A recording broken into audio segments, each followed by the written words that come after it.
Hello, hello. My name is Jay. Welcome to the first episode of the JCU Presents. That's the working title.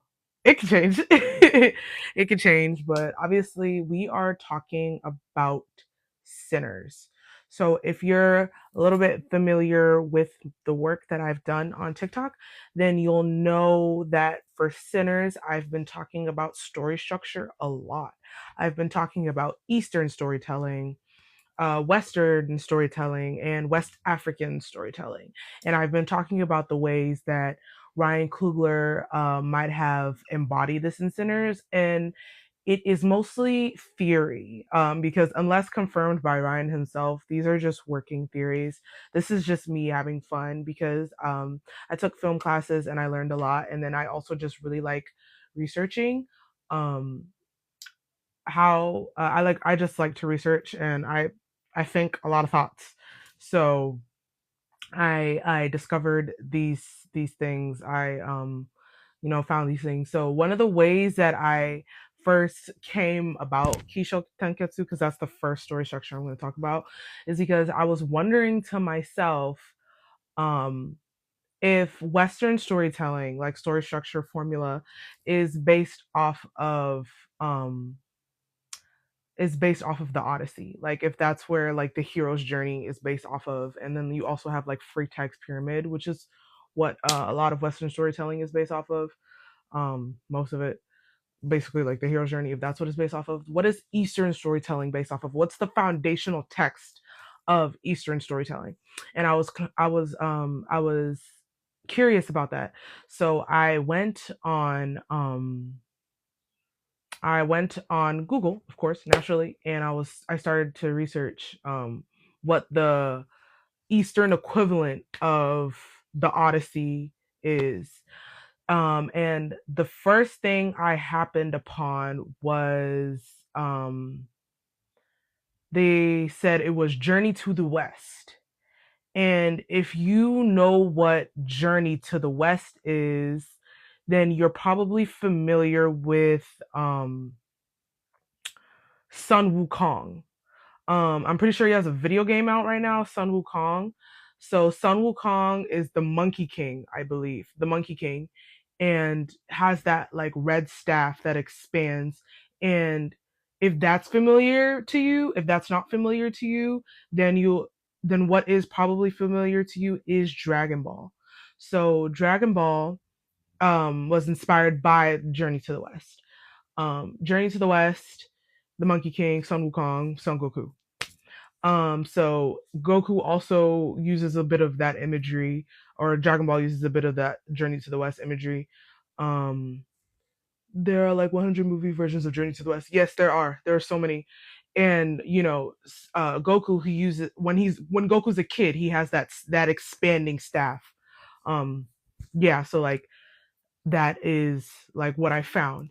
And Journey to the West is but one of the things that I did find when it came to Journey to the West is that it's pretty late in the Eastern literature library. So some people disagreed. They're like, Journey to the West is not the foundational text for a lot of Eastern storytelling because it came in the Ming Dynasty, and the Ming Dynasty is pretty late when it comes to the. I have to check my notes, but the Ming Dynasty is pretty late when it comes to foundational text, and the foundational text really usually come from China. Um, I gotta remember the names because honest, I don't remember the names off the top of my head. I don't remember if it was the Qing Dynasty or the Ming Dynasty, which one came first, but I have to look at my notes because everything's in my notes. Sinners. Yeah, I got my laptop. I got my laptop here. Sinners, a movie told in 4 acts. You can't really see it, but I'm gonna look at that and see. Okay. It wasn't the Ming Dynasty. It was the um the ordination in China is called. Okay, Here, okay, so Journey to the West is from the Ming Dynasty. Yes, was made during the Ming Dynasty, I think. Hold on. Hold on. What do my notes say? Yeah, Lord. Let me check. Let me check. Journey. When was Journey to the West written? It's the 16th century. This says the 16th century. Wu Chenggen. What dynasty was it? I think it's. I think it's the Ming Dynasty. What? I think it's the Ming Dynasty. I could be wrong. I think that's what it says. Yeah, it's the Ming Dynasty. I was right. It was the Ming Dynasty. Okay, perfect. I just want to make sure, like, as a journalist, I need to be factually correct. I So Journey to the West was written during the Ming Dynasty, but the Ming Dynasty took place in the 16th century of China, and that's pretty late in the like some people believe that that's pretty late to believe it's a foundational text. So that would be like the Western equivalent is of saying that um Shakespeare is foundational in when it comes to Western literature, and he technically is, but he's not the first. Even though Shakespeare is very influential in modern Western media, not just literature. He's not the first. Like even Shakespeare got inspiration from Pyramus and Thisbe, which I don't remember what country that comes from, but Romeo and Juliet is based off of Pyramus and Thisbe. Hey Reese. Yeah, so that's what it's based off of. So basically, Journey to the West is not the foundational text for Eastern stories, even though it is very influential. What I found that's a bit deeper is the concept of Kisho Tenketsu, which is Japanese in name. That's a Japanese, word, but the foundational, but in China, Kisho Tenketsu, the concept is Chinese in origin. So Kisho Tenketsu, or in Chinese, is called Chi Cheng Zhou Huanhe. I'm probably pronouncing that right. I mean, incorrectly. I'm probably pronouncing that incorrectly, but but my Chinese non-existent. My Japanese is like this much better than my Chinese. I know like I don't even want to say that I know a little bit of Japanese, but I cuz that is just inaccurate. But I know how to pronounce things in Japanese better than I can pronounce things in Chinese. That's why I opt to say Kisho Tenketsu instead of saying the Chinese word. So so Chichengzhou Anhe is Chinese poetry, right? So it's a four line.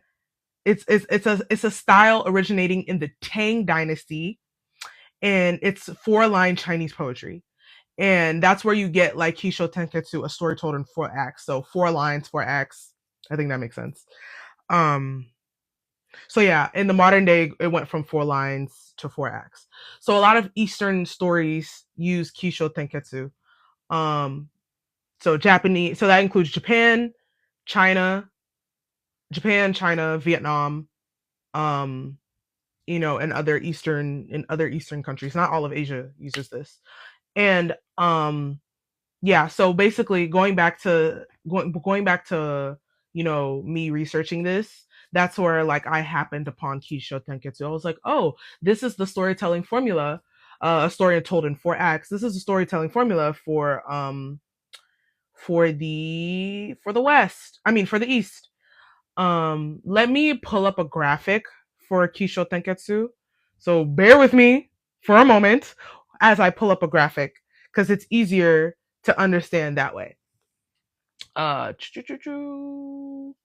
pretty sure I have like a screenshot in my phone of Kisho Tenketsu, the amount of times I've talked about this.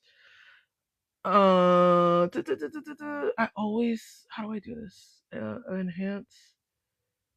Oh my god, effects. Okay, 1 second.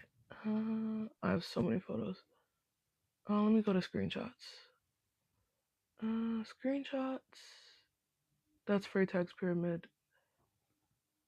Where's Kisho Tenketsu? Dun, dun, dun, dun. Where is it? Where is it? It's on my screenshots. I'm trying to find where the visual is. You are the visual. You are the visual. Okay, Freytag's pyramid. My god, guys, I'm sick. That's why I sound weird. I'm sick. I am sick. If I sound weird, I'm sick. Like my throat is like, I don't even know. Like I don't even know. Like I'm sick. Anyways, so Kisho Tenketsu. A story told in 4 acts. So we'll relate this to Sinners. So for Kisho Tenketsu, and one of the reason why I thought that Ryan Coogler was using this method was because I researched this, and while I was watching Sinners, I was like, why hasn't the story started yet? And then I realized he's using Kisho Tenketsu, and it's not the fact that, and the thing is, when it comes to that storytelling method, formula, whatever, it's not that the story hasn't started yet. It's just that the story is character driven and it's not plot driven. And I think when it comes to Sinners, the story is being molded through the world, it's not being molded through the plot. So a lot of stories that are plot driven, tend to be like, a lot of Western stories tend to be plot driven versus character driven. Well, I will say a lot of mainstream stories, because hey Alex, I don't think it's accurate to say that all Western movies or stories are plot driven, because that's not true. Um I would say a lot of mainstream ones, like a lot of action movies, are plot driven, like Mission Impossible, the Bourne Identity movies. A lot of these are plot driven, like Inception. I think I have to watch that movie again, but a lot of those movies are plot driven. So the conflict, this is all movies have conflict. The conflict is being driven, or the plot is being driven by the conflict. And this is the difference between Western and Eastern stories. How they're told is how they present the conflict. Because Sinners, it's the conflict, the story is pushed forward by the characters and the world building. But in a lot of Eastern stories, and in my video, I use the first episode of Naruto as an example. That the first episode has Kisho Tenketsu. That has this storytelling model. And the first episode, because that's just like the easiest thing for me to remember. Look at my little Naruto figurine in the back. Or Sakura. I have Naruto and Sakura figurine.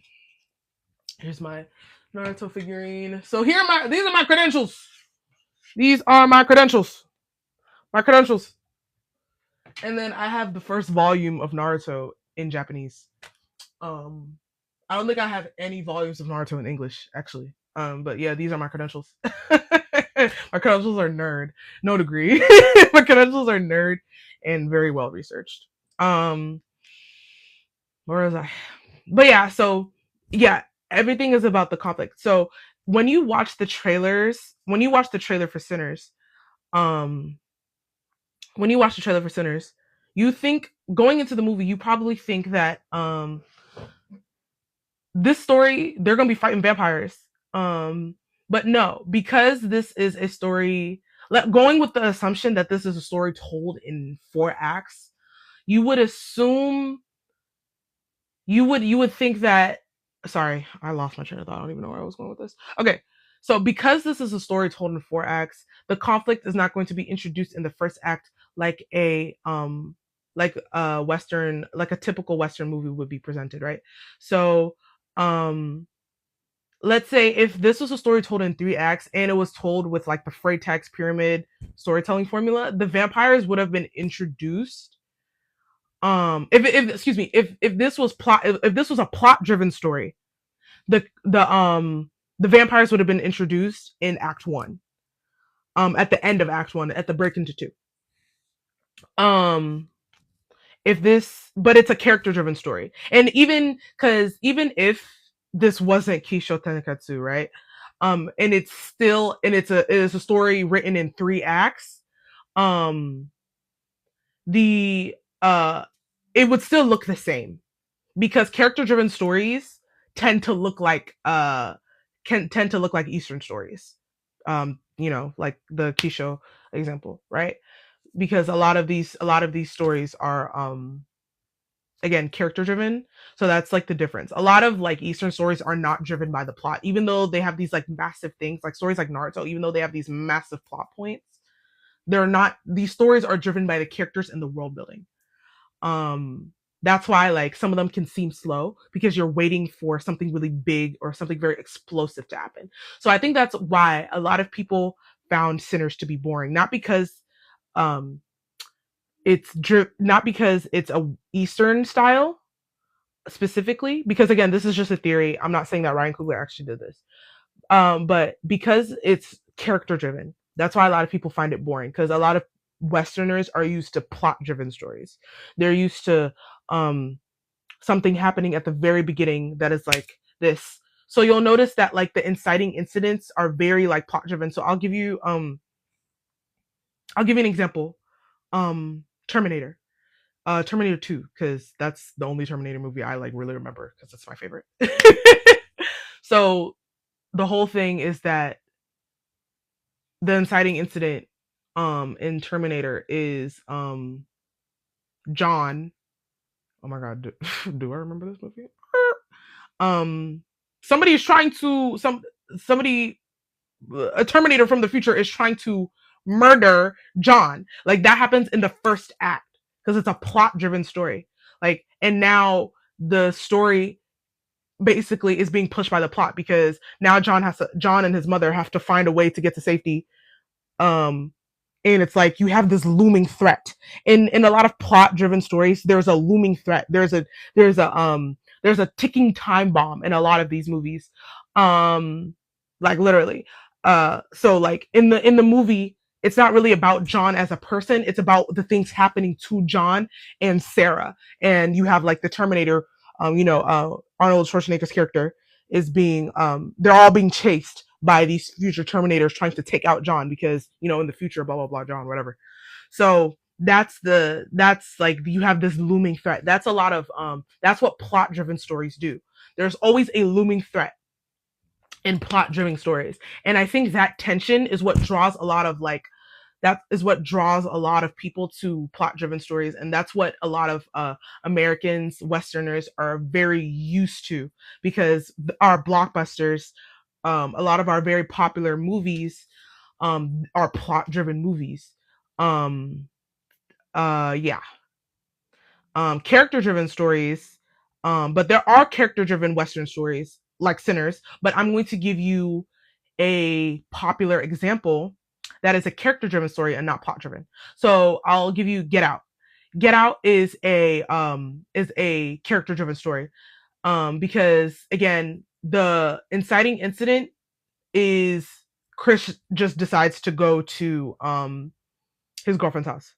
And that's not really a huge thing, but the trailers will emphasize the action, right? They'll emphasize the action, but the action doesn't really come until like the second and the third act. And it can make the movie seem boring because it's like, why are we just talking? Like, why don't we just get to the action?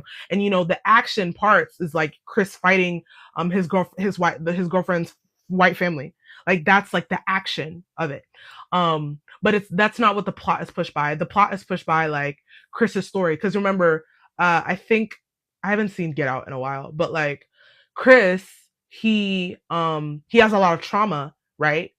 And the story pulls you in by making Chris an interesting character. He has a lot of trauma. So when he did the little hypnotize, remember when he first went into the sunken place? That's like world building. So Jordan Peele as a storyteller is trying to pull you in via world building. So you have this idea of the sunken place that is introduced. And you have this idea of Chris maybe being traumatized, and you also have the idea of Chris, remember he's addicted to cigarettes, so you have you're starting to understand where like character driven stories try to pull you in by making the characters interesting. Plot driven stories try to pull you in by making the circumstances surrounding the characters interesting. So I'll take the movie Speed, for example. The movie Speed, I just watched it a couple weeks ago and it was a really fun movie. It's really interesting. But the characters are very flat. You have like the character Chris from Get Out, he's a very round character. They tell you a lot about him in the movie, right? And you get to and that makes you understand his actions at the end. I'm gonna decline any live requests because one, I only go live with my mutuals and people I know. And also I have a very specific agenda. I have a very specific agenda here. And yeah, so, and this is my podcast. Like this is all that happened. But yeah, so I'll give you an example of the movie Speed. It's a very plot-driven story. You don't really know much about the characters. They tell you about the characters in the first act. Keanu Reeves' character, they give you he's very suave. He's very act first, think about it later, ask questions later. They give you very like quick things so that to set you up to get to know his character more. And then the big inciting incident is that there is a terrorist and he put a bomb on a bus. And he's like, if you drop this bus below 50 miles an hour, it's going to explode. And that is the looming threat that is keeping the plot going. You don't need to know much about Keanu Reeves' character in the movie Speed. You just need to know that there's a bomb on a bus. There's a bomb on a bus. Die hard on a bus. That's what they say in Brooklyn Nine-Nine. Brooklyn Nine-Nine. That's what Jake says in Brooklyn Nine-Nine. He's like, Speed, it's die hard on a bus. And a lot of action movies take inspiration from John McClane. Die Hard is like a foundational text in the action genre. And Speed is like really inspired. Like everybody says it, like Speed is directly inspired from Die Hard. A little tangent. But anyways, so the movie Speed, and the movie is about solving that conflict. Is literally about solving the conflict. Like that's what a plot-driven story is about, solving the conflict. And character-driven stories like Sinners or Get Out are about solving personal conflict and solving also a looming conflict. Because you said Onyewuchi, are you Yoruba? I always mix up Yoruba and Igbo, but I know you're Nigerian. I never know like what is a Yoruba name, what is a Igbo name. So let me know, because I always mix it up. But hi, you're Igbo. So Onyewuchi is an Igbo name. What did you say? What a coincidence. I was just talking to a friend about Sinner storytelling. Yeah, it's very interesting. Onyewuchi, I wanted to use your video as a reference. Thank you. I appreciate that. You're Igbo. If you see Chi in anyone's name, just know they're Igbo. Okay, that's what I know. Like Chidima or Chidima is one that I see a lot. Chidima, Chi, or just Chi. What's another one? Chidima. Cause I have a friend named Chidima. Like what? I know Chi, and then isn't Olu also another big one for I don't know if it's Igbo or... See, again, I always mix it up. I don't know if it's Igbo or Yoruba. I know like Olu, like Oluwa, Chisum, Chinso, yep. Chineke, like that's another one that I see a lot. Chineke. Oluwa was Yoruba. Yes. Okay, there we go. Because I know a lot of people are like Oluwa Toyin is also like is a name that I see a lot, or Oluwafe or something like that. Also, okay, Oluwa is Yoruba, and then Chisum. Yeah, I see that name or not. I know Nedema. I know Nettie is also. I think Nedema is, because I have a friend named Nedema, and that is Igbo, I think. And I believe also Yawande, my friend, I have a friend named Yawande. I believe she's Igbo. But I always mix it up. Like I always do. Anyways, we're getting off track. We're getting off track. But where was I? Yeah. So I feel like we get the difference between a character-driven story and a plot-driven story. And I think at its core, Eastern stories, Kisho Tenketsu, is no, you're good. I don't need you to get off track. I get off track very easily. I can get on. We can start talking about the shoes behind me. It's really me. It's really me. But it's up to me to get on track. But yeah, so the roots of a lot of Eastern stories is that it's character and world building driven. So because character development and world development requires exposition, and a lot of people don't like exposition. But it's not even that I think that a lot of people don't like exposition. People don't like boring exposition, because exposition has to be done well in order for people to like it. That's the tough part of character-driven stories, is that a lot of character-driven stories can seem very boring because it's like you're just talking. But like, are your characters interesting? But the good thing about Sinners is that you have a very colorful cast, and you have a very colorful like two main characters, right? You have Smoke and Stack, and you also have Sammy. So 3 main characters, because I believe that Sammy is also a main character. But the thing is, like, you have like these little character moments that make them interesting, that make you want to watch them. That's why Sinners is a good movie. It's not a good movie because it's a character-driven story. It's a good movie because it has very colorful. It has a colorful cast, and it has interesting world building. So exposition is just any information given to the audience. So the story taking place in 1932 Mississippi Delta, that is exposition. Smoke and Stack being twins, that's exposition. Even though, like, not all exposition is literally going to be communicated to him. Literally going to be communicated to you, but it was like, are y'all twins and are we cousins? Like, and then that's like a thing that makes Smoke and Stack very interesting. Now we cousins, you know, like that. So like, you have like you see even the Stack rolling and then Smoke being the ones to smoke. That's exposition. Even though you don't realize it at that point, that is exposition.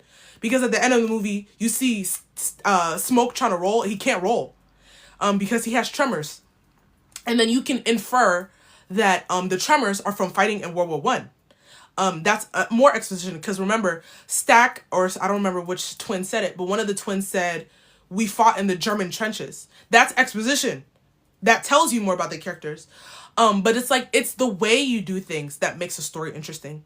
And the way that Ryan Coogler tells the story is what makes it interesting. It's not because this could have been a plot-driven story. This could have been a character-driven story. It's never about what technique you use. Because at the end of the day, these formulas, Freytag's pyramid, Kisho Tenketsu, they're just tools. It's how you do it. And Ryan Coogler, it doesn't matter if he used whatever formula. It's the way that he does it that makes it the story interesting to me personally. That's why I think the story is good, because of the cast. So it's not even just Smoke and Stack. You have Sammy, who is very interesting.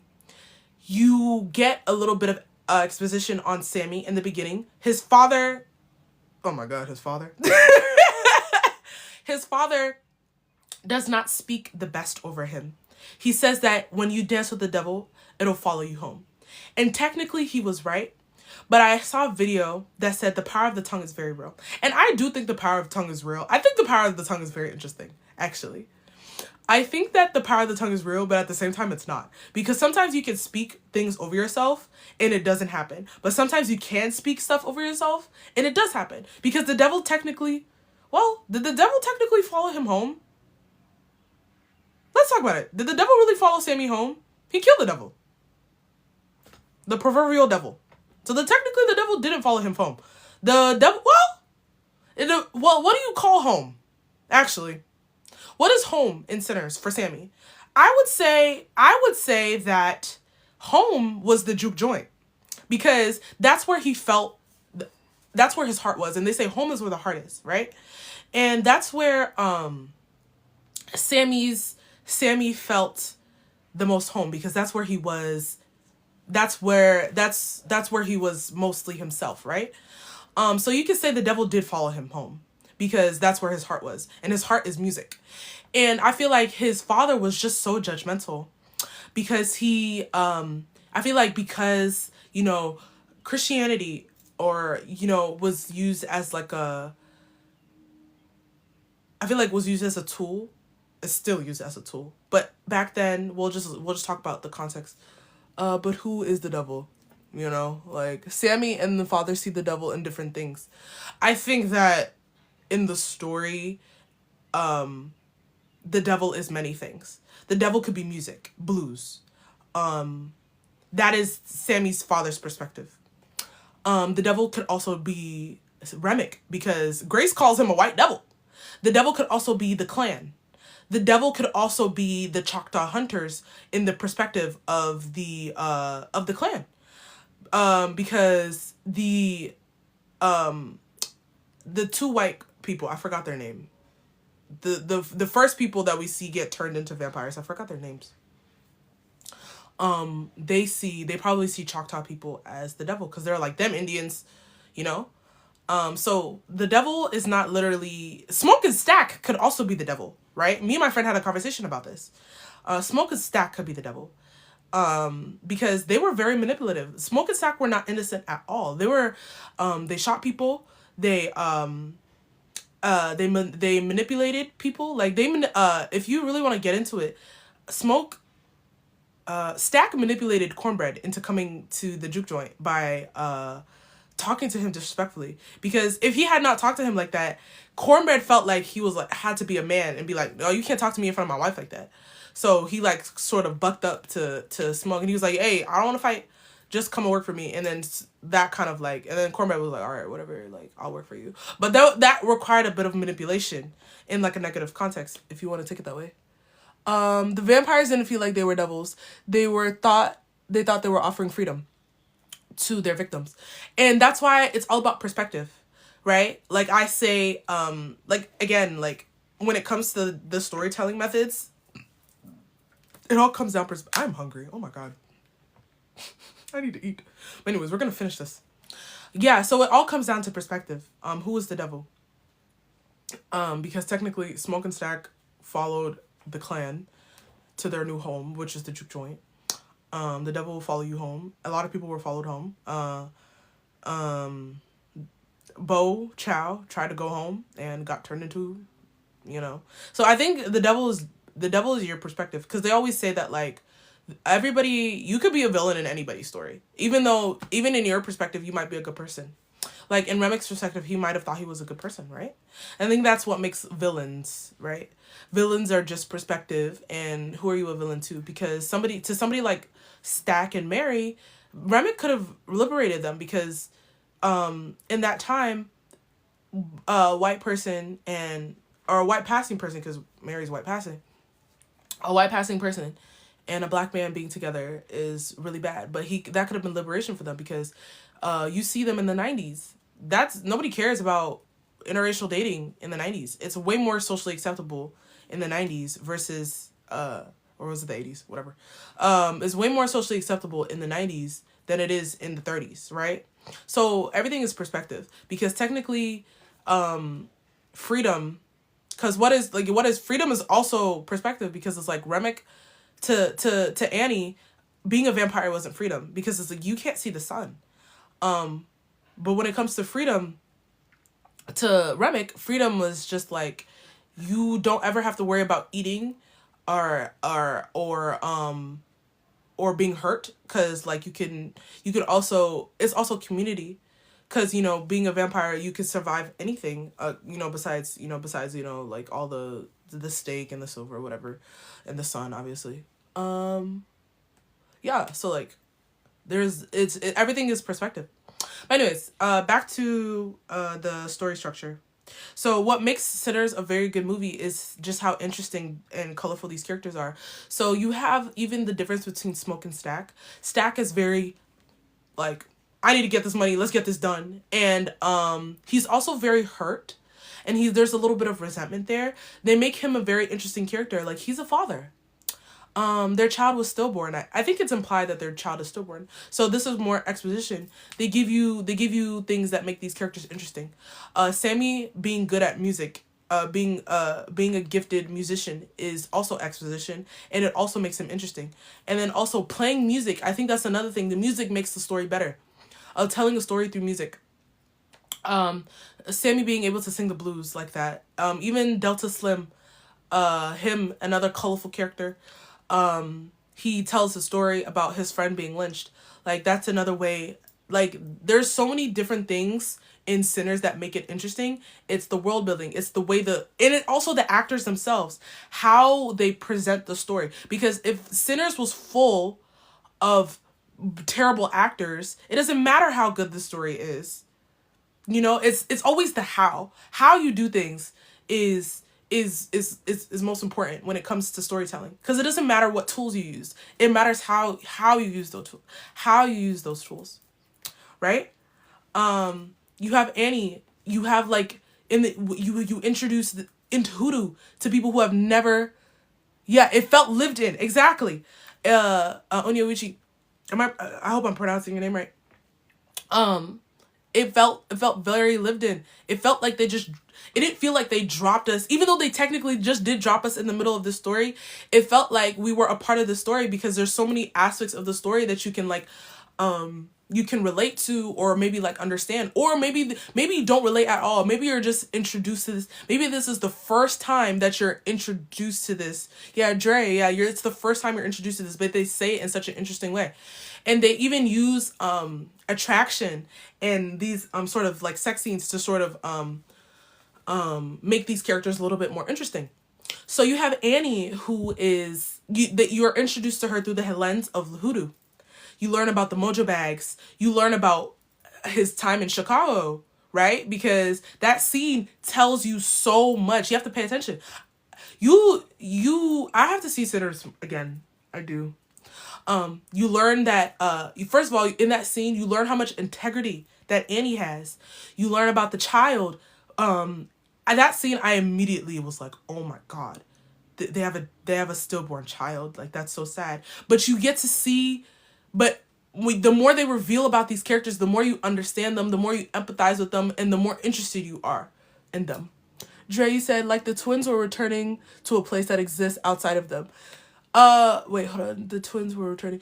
Yeah, sort of. I would say that they were returning to a place that, like, is a bit different. But it didn't exist outside of them. Everybody knows the Smokestack twins when you go into the Mississippi Delta. Like, everybody knows who they are. Yeah. Yeah. So what else do I want to talk about? Yeah, so it's the how. So there's a lot of exposition. Yes, there is a lot of exposition in Sinners, but I think it's done well, so I don't mind. Because I was like, damn, this story is taking a lot of time. Because that's what I thought when I was in the theater. I was like, this story is taking a lot of time to get started. But I was okay with that to get started. But, like, I was not even that. It was just like, this story is taking a lot of time to get to the vampires. Because I was like, where are the vampires? Because, of course, that's what the trailer teases you with, right? So, yeah, that's what a character-driven story does. Now, with Kisho Tenketsu, if we're talking about Sinners in the context of Kisho Tenketsu, everything that I just talked about was the introduction. All right. And then I also, well, everything I talked about was the introduction and the development. So the introduction is key, and then the development is show. So the show, a lot of the development is gathering the Mississippi Delta Avengers. That's what I like to call them, because he gets Cornbread, he gets Delta Slim, Pearline to an extent. Yeah, Pearline to an extent, even though she's a little bit less important than the other characters. Mary, yeah, so that is the development, because it's building to a crescendo, and the crescendo is the vampires. And what is also a part of the development or the show, the second act, which is the second act, is I would say towards the end of the second act is the vampires. Remick turning those two people. That is also a part of the development. Turning the clan. The fact that they're clan in the first place, because remember, when the Choctaw natives saw the hood, they were like, yeah. I know. That's exactly what it felt like. Yep. Yeah. So that it was everything was development. You have the introduction, Sammy, the three main characters, Sammy Smokestack. That's the introduction. They're in the Mississippi Delta. Then you have the what makes it go from introduction to development is getting the juke joint. In Western storytelling, if this was the 3-act structure, the break into 2 would be them going out and gathering the Avengers. The Mississippi Delta Avengers. All right. That's what I like to call them. I didn't articulate that well. It felt like the town existed before, during, and after. Yes. Okay. Yeah. There we go. Yeah. Mm-hmm. Yeah. The Mississippi Delta Avengers. That's what I like to call them. Avengers Assemble. And like Stack was Nick Fury. Stack was Nick Fury. Smoke was like, I don't know, Iron Man. I don't know. Smoke was Iron Man. Annie was Pepper. Pepper Potts, because she's like the smart one. Exactly. You get it. You know, this is the JCU. You guys know, like, I'm a nerd. So like the JCU, the MCU, obviously. I don't think I have any. Do I have any MCU merch back here? I do. I have a She-Hulk Funko Pop. I have a She-Hulk Funko Pop up here somewhere. Let me tilt this back. Back in that corner, I have a She-Hulk Funko Pop, and I have a couple of Marvel comics. Yeah. Yeah, so I'm the JCU, for those who didn't know. Yes. So yeah, the JCU. So yeah, I call them the Mississippi Delta Avengers. That is, and you know, there was an idea to bring a group of people together. That's what I call Smoke and Stack. That's what I call Smoke and Stack. And everybody who basically went to the juke joint. Because they all have their own talents. I guess Pearline would be like Black Widow, because she's very sensual.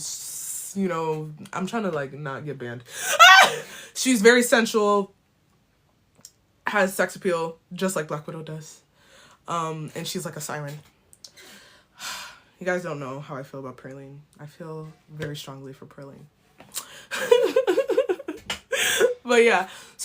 So the development is show. All right. And then in Kisho Tenketsu, there is always a twist. So that's the third act. The third act is always a twist. So there are different moments that you can attribute to a twist in Kisho. I mean, in Sinners. There are different moments you can attribute to a twist. A third act. And if this was a story told, we're moving with the assumption that this is a story told in 4 acts. So if this was a story told in 3 acts, the twist would be in Act 2. And it would be at the peak, the climax of Act 2. So moving with the assumption of, you know, Kisho, the twist in, what do you guys think the twist in Sinners is? Do you guys think the vampires that in and of itself is the twist? I actually think the twist is Stack dying. I think this twist is Stack dying. Because that's when you're in a new world. Yeah, so I think the twistiest twist, yes, Alex. I think the twist in Sinners is Stack dying. Like, that's when everything changes. because it's like, Mary, how did you do this? Yeah, stack 9. Yeah, so I think the twist is stack 9. And you know what I'm thinking about? I'm thinking about when Stack, becomes undead. He's like, and then he's knocking on the door, and Stack is like, no, Smoke is like, is that you, Stack? And he's like, nah, it's Jim Crow. There are a lot of funny moments in Sinners. My favorite part of Sinners, though, I think the funniest part of Sinners is when Remick is like, oh, you won't let me in because I'm... Like, that is so funny because that is such a 2020 thing to, like, point to your hand and be like, palm colored or something like that. But, like, Remick going like this was actually so funny. Like, the awareness of his, like, him being like, oh my God, like, Black Lives Matter. Like, he was this close to saying Black Lives Matter. Like, it was so funny to me. He was this close to saying Black Lives Matter or colored rights. I believe in equality. Like, that was so funny to me. Remick was actually such a funny character. Like, him, and then also being like, Sammy. Like, that was just so funny to me. Sammy. Like, when he saw Sammy, I just thought that was so funny.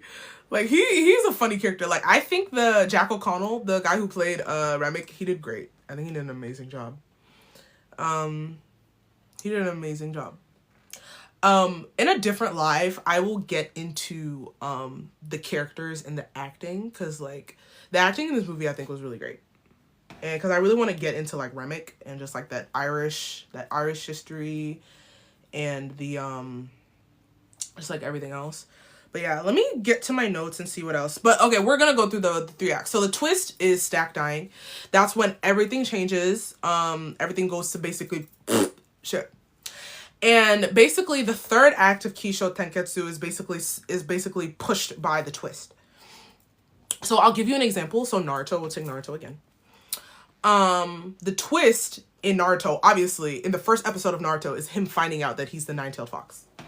So our friend Naruto Uzumaki, everything changes for him from that moment forward. Because he's like, oh my God, I've been shunned all my life. Everybody's hating me. It is because I'm the demon fox.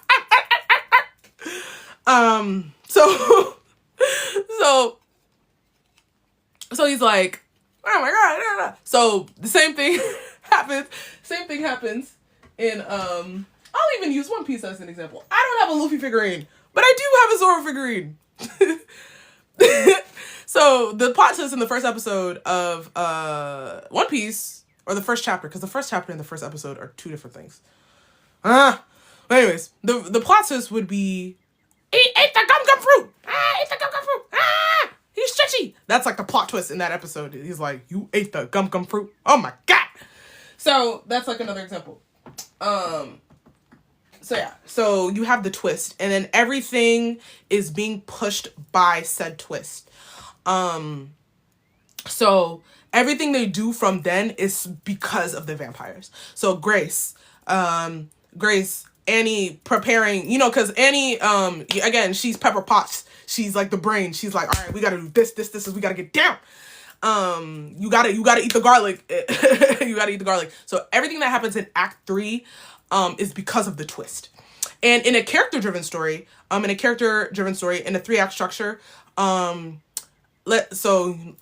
just like to compare, I would say in Get Out, the twist in Get Out is that they're trying to kill him. So everything that Chris does from that moment on, when he finds out, like we gotta go. Give me the keys, Grace. Give me the keys. I think her name was Grace. Give me the keys. Grace, give me the keys. Give me the keys. Look. He's like, give me the fucking keys. So everything he does from then on is for his survival. Same thing in Sinners, because Get Out is a character-driven story. So, but because of the twist, everything that happens is because of the twist. Everything that happens then on is because of the twist. So now back to Sinners. You have so you see in Kito Tahatsu, you have the twist, and then everything just sort of goes downhill. Oh, her name is Rose. Her name is Rose, not Grace. Where are the keys, Rose? Give me the keys, Rose. Give me the keys. Give me the keys. See, I'm so bad with names. I'm so bad with names. I'm so bad with names when it comes to like stories. I always forget characters' names. I don't remember everything they do. That scene when he's on the stairs, he's like, "Give me the keys, Rose. Give me the keys." And then he starts crying too. Oh my god, Daniel Kaluuya does an amazing job in that movie. I hope to see Daniel star again in another movie. I won't lie to you guys. I was not the biggest fan of Nope. I was not the biggest fan of Nope. But I'm open to watching Nope again because I did fall asleep during that movie. I did. But I'm open to watching Nope again. But I absolutely did fall asleep in Nope. But I haven't watched enough. I also watched the movie where he played Fred Hampton. I also fell asleep during that movie. I have a bad habit of falling asleep during Daniel Kaluuya movies. Because I remember I was watching that movie with my cousin. I was Judas and the Black Messiah. I know, movie. I was watching that movie. I was so tired. That I fell asleep. His acting is good. I watched majority of the movie, but like the parts where you need to like lock in and pay attention, I was not paying attention. Like, and then with Nope, I will say I was awake during most of Nope. I just didn't like Nope. I did not like Nope. Like, I really wanted to, because, like, I enjoyed Jordan Peele. I love Wendell and Wild. I know they didn't produce or direct Wendell and Wild, but I really enjoyed Wendell and Wild. I really enjoyed, Get Out, and, but I don't know. I just felt like the characters in Nope, they didn't really stand out to me. Like the main character, because you know how the characters are so interesting and so in-depth in Sinners? Like, I really feel like the characters just weren't that amazing. They didn't, like, their characters weren't interesting. Like, the way that they were presented just wasn't that interesting to me in Nope. Like, I ended up falling asleep in, like, the third act. Like, and like, Steven Yeun's character wasn't bad, but it didn't really stand out to me. Even with the whole monkey chimp thing, whatever. I totally agree. Nope was plot driven, but like, I don't know. It just felt, I don't know. It was, I don't know. Nope. I'd have to watch Nope again to really say it. But like Nope. I feel like Nope could have been character and plot driven, like character driven and then plot driven. But I felt like Nope was character driven, but the characters just weren't that interesting to me. I think the character, yeah. Hold on, I need to drink water.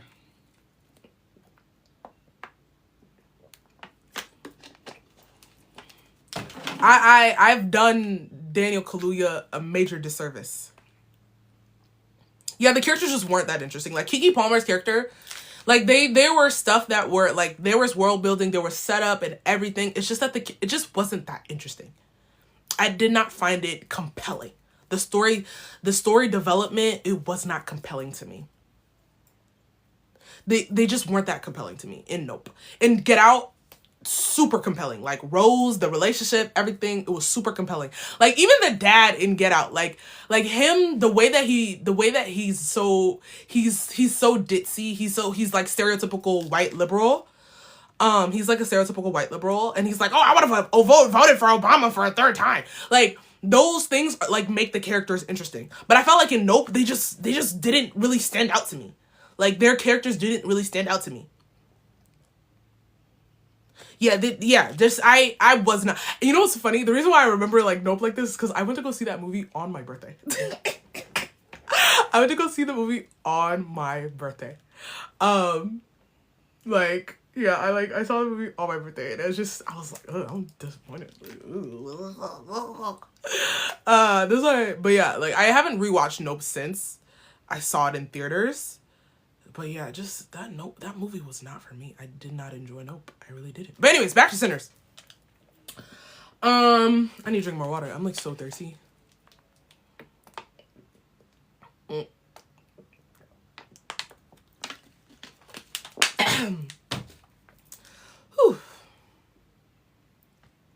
I know. It's just that, like, I really want to, like, get through this before I go eat. But it's, like, I mean, I can, like, end the live and then just, like, do it again. And then, like, start again. But I'm gonna roll. If it gets really bad, if my stomach starts growling, then I will, like, take a pause, and I will like pause, and I'll pause the live and I'll go get something to eat. But right now I'm like on a roll. I'm not like super hungry now. Like I'm hungry. Like I probably should eat. I haven't eaten since like 11 a.m. But I don't want to stop rolling live. Can I ask what Kisho Tenketsu is? Yes, you can, Tommy. Are you my Tommy? Like, cause I follow so many Tommies. Like, I follow so many Tommies. Or are you a different Tommy? This is my Tommy. Okay, cool. Tommy, you're always changing your name. Tommy, Kisho Tenketsu is an Eastern storytelling technique which originated in China, and that's how it's not a technique, it's a formula. Technique formula / formula, whatever.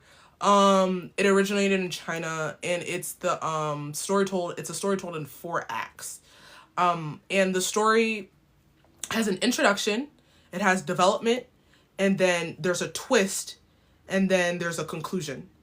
So I made a video about Kisho Tenketsu and Sinners, because I was like, oh, this is what Sinners feels like. Sinners feels like yeah, you're Barry B. Yeah, see, that's why I say you're always changing your name. You're always changing your name. That's why I'm like, who is that? Because you're always changing it. But I always know that like Tommy is you. Anyways, so I am basically like making my argument, making a case for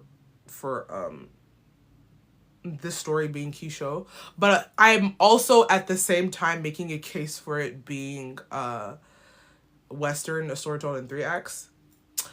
Because usually most Western stories are 3 or 5 acts, honestly. Tragedy in 5 acts. I don't think I have the bandwidth to argue if it's a tragedy in 5 acts. But a lot of like Shakespeare, again, that's like Shakespeare's influence on Western stories. Okay.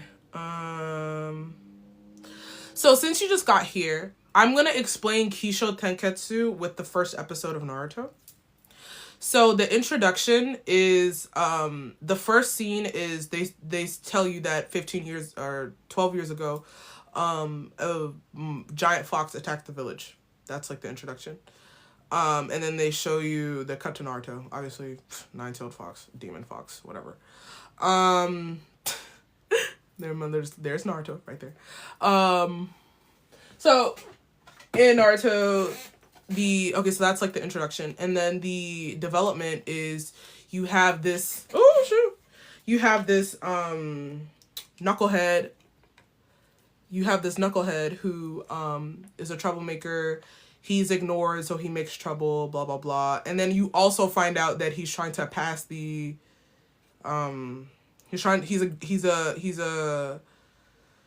he's in the academy and he's failed the thing so many times, blah, blah, blah. And then you also have Mizuki, the 3rd Hokage is the current Hokage, blah, blah, blah, whatever. That's the development. And then Naruto also overhears that, about the Forbidden Scroll, and then he goes to steal the scroll. He steals the scroll, blah, blah, blah. And then Mizuki, and then you have the twist. Mizuki's like, oh, I'm gonna steal this scroll because all the scrolls have the forbidden jutsu, because multi-shadow clone, a lot of people forget multi-shadow clone jutsu is a forbidden technique. Because Naruto was supposed to learn the clone jutsu, which is different. Multi-shadow clone jutsu and the clone jutsu are 2 different jutsus. And multi-shadow clone jutsu is a forbidden technique created by the 2nd Hokage. And Naruto stole the scroll to go study it so he can go pass the exam. And he stole the scroll, and that's what Mizuki was supposed to steal. So he steals it from Naruto, but Iruka follows him or whatever. And Mizuki tells Naruto that he is the demon fox. That's why everybody hates you. So that's the twist. So Kisho Tenketsu 10 in the Tenketsu, he steals the scroll. And he tells Naruto, you're the demon fox. That's the twist in this thing. And then of course the story wraps up. And Iruka's like, I used to hate you, but I don't hate you anymore. I love you, Naruto, blah, blah, blah. Naruto starts crying. Oh yeah, or whatever. He's like, and then, wait, hold on. I'm like mixing the events of the episode. Iruka's like, he's annoying and he's stupid and he's ugly and I'm kidding. But he's like, he's my student, he's my pupil, blah blah blah blah blah. And Naruto's like crying, he's holding this girl, and then Naruto masters multi-shadow clone jutsu, and he defeats Mizuki, and then the conclusion is he graduates from the academy in the first episode. So that is Kisho Tanketsu, and that is Kisho Tanketsu within the one episode, because it's not just movies, it's actually just it's not just movies, it's TV shows use Kisho as well. So yeah, so that's like the most basic way I can explain Kisho. And then same thing with Sinner. So I don't want to get too much into it, but you get it, because I want to move forward. So for Sinners, we just talked about the twist. Now the third act is the battle. So in Naruto, the battle would have been against Mizuki, or Iruka fighting Mizuki, and then Naruto fighting Mizuki, right? Hold on. I think I have I have a ninja headband, so I can do the little, where's my little ninja headband? Right, no, it's not here. Where is it? Oh my god, this thing is so dusty. Oh my god. I was gonna do my makeup and like go live, but like I was like, oh, whatever. Oh wait, is it here? Yeah, here it is. Okay. So you remember like Naruto's like, hey, look at this Shikamaru, this is a regulation headband. Look at this, look, it's a regulation headband. It's a regulation headband.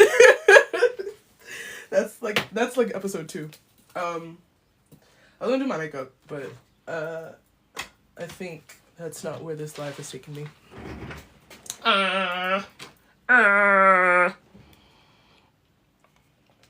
Maybe next time. But anyways, look at my cherry. I like cherries. Anyways, so the third act is look at this, it's a regulation headband. So the third act of Sinners is the battle, obviously. So as soon as Grace lets them people in, that is the battle. So that is all a part of the twist, right? All right, now the conclusion. I think the conclusion of Sinners is literally right at the end, the fourth act. And it's not long. The conclusion is usually like the shortest part. The biggest part of the story is always going to be, you see development here, is always going to be the development. So the fourth act, I think, is, there's actually 2 twists in Sinners. When Remick tells Smoke that the clan was coming to kill them. That is another twist. It's not the main twist. The main twist is Stack. But another twist that is basically setting up Act 4 is Remick tells them about the clan coming to kill them, which is crazy, which is a crazy twist. Is it not a like, he was like, y'all was gonna die anyways. Y'all was gonna die.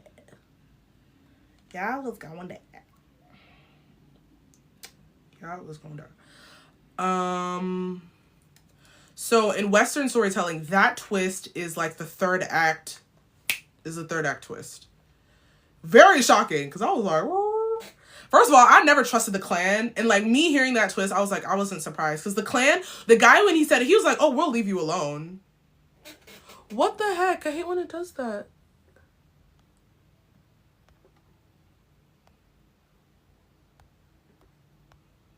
What? The same shape. Okay, it made me touch 2 objects of the same shape. Because it paused. I don't know if it paused for you, but it paused for me. The heck?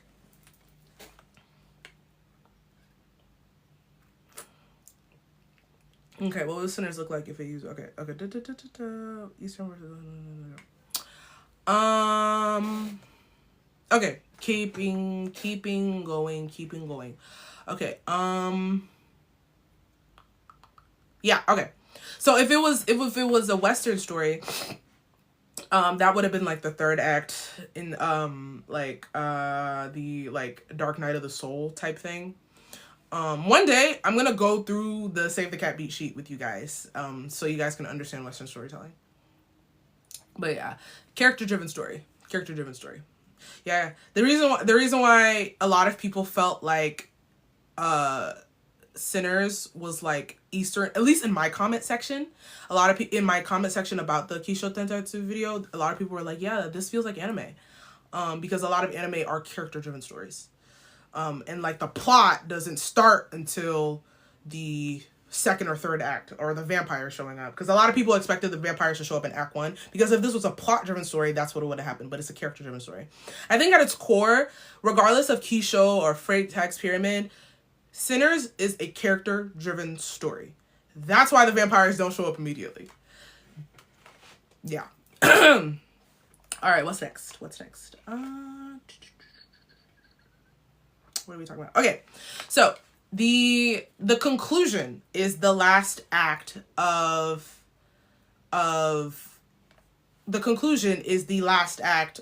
Sinners, right?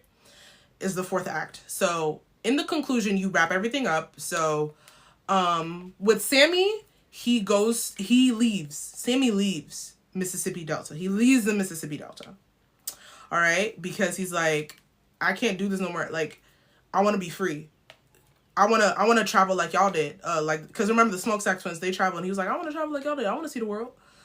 And then you have Stack, Smoke, excuse me. You have Smoke, who decides to take off the root. He all the clan, and then he takes off the root, and then he passes away. He goes to be with his wife. I don't want to say wife. I don't know if they were married, but he goes to be with his lover and his child. He becomes Elijah. You know what? Sort of off topic, but not. But I thought the baby's name was Elijah and not Smokes. And so I was running around here with the wrong information. And this is why I believe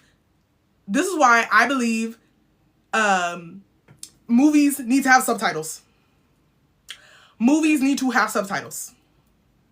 Because so much of Sinners for me was me going like this, because I was like, I have to lock in, especially when Slim was speaking. I was like, I gotta lock in. This is why I did not follow that either, because I literally thought he was saying, I didn't realize she was saying Elijah to Smoke. This is why I need subtitles. I'm so sorry. Like, I have delayed auditory processing. Like, a lot of the time when Smoke was speaking, when Delta Slim was speaking, I was like, what the hell is he saying? And I didn't understand what he was saying until like 5 seconds later. So I was like on a delay. I'm literally on a mental delay because I have delayed auditory processing. That's why, oh my God, that's why it's hard for me to speak other languages too. Because it's like, first of all, I have to translate it in my head. Second of all, I have to understand what you're saying. Back into English, because I speak French, and it's like hard for me. So like when Smoke and Stack were talking, when Delta Slim was talking, I had to lock in. That's what I need. And then when Annie said that, I literally thought the baby's name was Elijah. I didn't realize she was talking to Smoke. But anyways, that's besides the point. So that's just my little tangent. We need subtitles in the theater. We need closed captions on the screen in the theater. I'm sick of this. But anyways.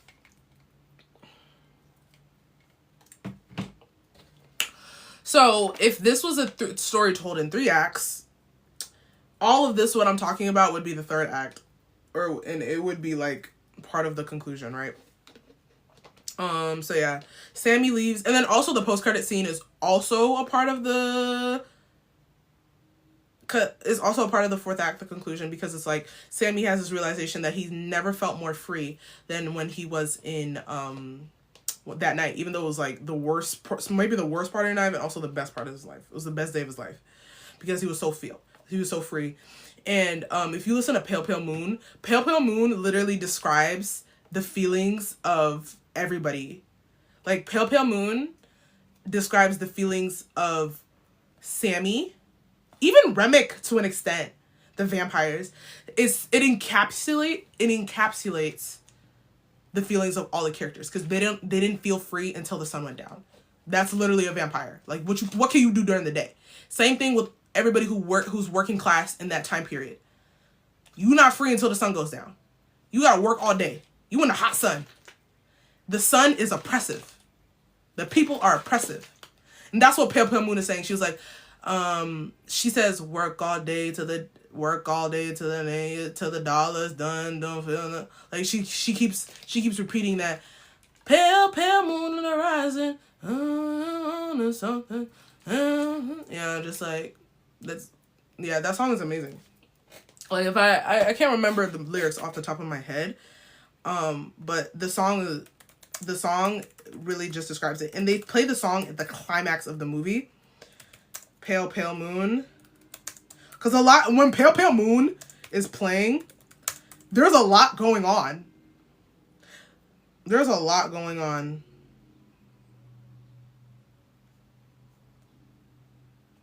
There's a lot going on. Yeah.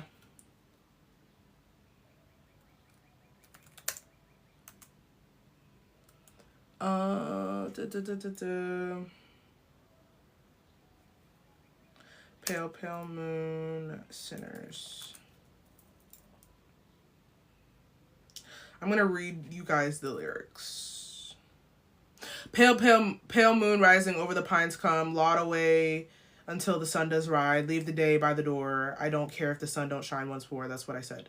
So the way that I interpret that is that, like, they work all the day away, and then when they go to the juke joint, that's when they can, like, finally be free. She did, like, if the sun doesn't shine again for, like, the black people, the working class, it doesn't matter, because it's like, at least they can be free. Same thing with the vampires. Like, you gotta hide during the day. And you can only really come out and be free, literally be free at night. And then you have, like, I want to howl to the moon, scream like wildcats do. I want to be naturally free. And that's what the moon does. That's why, like, she's kind of praising the moon, because it's like, that's when freedom comes, because you're not working at night. And at the end of the song, ain't no love in the heat of the sun, keep on working till the dollar's won. This song is more so about, like, the working class, you know, the black people, the people who worked in the day. You know, like people like Cornbread who still work in the fields and different things, like, as what are they called, sharecroppers and different things like that. Ain't no love in the heat of the sun, like, because the sun is just like, because the sun is a signal that that you gotta work. When the sun is up, you gotta work. You work from dusk till dawn, but when it comes to dusk, that is when you can really feel free, because that's when the music starts playing. That's when you can leave your man at home. You know, Pearline, ladies leave your man at, like, Miss Ladies leave your man at home. Like, Pearline and Mary, ladies leave your man at home. The juke trunk full of ballers and the pocket still grown. And now you fellas see the girl and friend, because it's 11:30 and the juke is jumping. Like, literally. That is Pearline to a T. And that's what I love. I love how they had her sing Pale Pale Moon. Mm-hmm. It's right. Ooh, is right. Anyways, so that is basically Kisho Tenketsu in the context of Sinners. And I sort of covered Freytag / the 3-act structure with Sinners as well. And I'm not done, actually. There's more to talk about. Ryan Coogler and his influences. So, based on Ryan Coogler's interview with Straw Hat Goofy, I saw the clip, and Ryan says that anime begins and ends with him with Dragon Ball Z. So he hasn't really been influenced by anime, but anime is not the only Eastern storytelling. And I saw somebody in my comment section said that he likes Bong Joon-ho's movies. You know, the guy who created, he did Mickey 17, he did Parasite, and he did the Snowpiercer. I think I'm saying his name wrong, but let me say,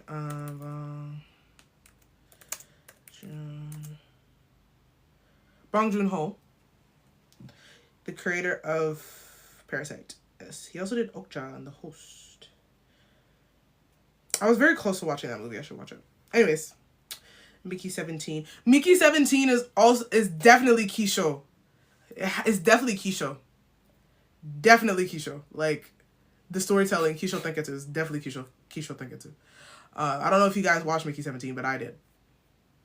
And it was very nice. That movie was good, but I also fell asleep because I was watching it at 10 p.m. at night. I fell asleep during, like, at the very end, but, like, I still understand the story very, like, comprehensive. I have a habit of falling asleep during movies. Yes, but it sounds like I do. It sounds like I have a habit. Some comments in the site were filtered to protect the community. We fine, child. But I know it sounds like I have a habit of falling asleep during movies. It is hard for me to watch movies, but I love movies. But technically, I've only fallen asleep during. I'm only telling you, I fell asleep through 3 movies. Yeah, I mentioned Snowpiercer. Only 3 movies that I fell. Most movies I have not fallen asleep to. It's just that all the movies that I'm talking about, I've told you about, or 3 movies that I have told you that I've happened to fall asleep to, and 2 of them happen to be Daniel Kaluuya movies. But the reason why I fell asleep during Mickey 17 is because it was 10 p.m. I went to go watch that movie at like 10 p.m. at night, and that whole day I was socializing. Babe, I was tired. I was tired.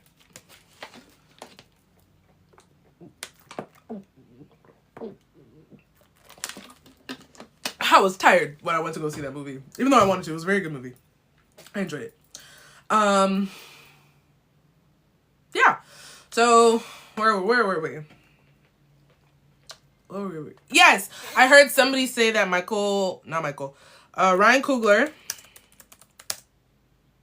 Coogler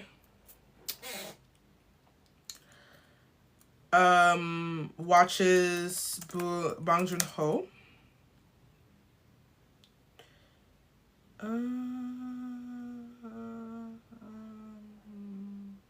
I'm fact checking it right now because somebody commented and said that he likes Eastern stories, and like, again, not necessary. Like, anime is not the only story in the East. Bong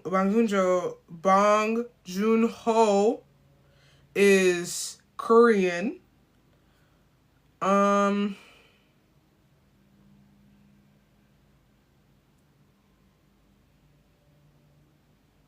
Somebody said that he watches his stuff. I mean, I wouldn't be surprised if he's like seen Parasite or something like that.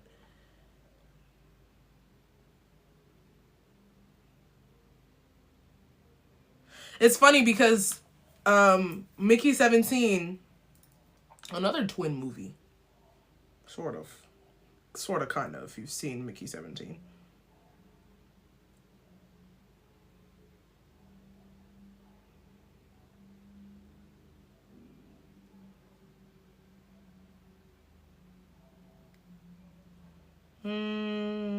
Like, I've been trying to find online, like, if he has any, like, Eastern influences, because then Kisho Tenketsu would make more sense. A lot of people have been saying Michael, but Michael didn't help write the movie.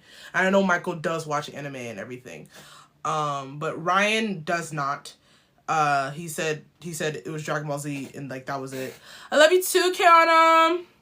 It was Dragon Ball Z, and that was it. We gotta go live and talk about Jeju Chao.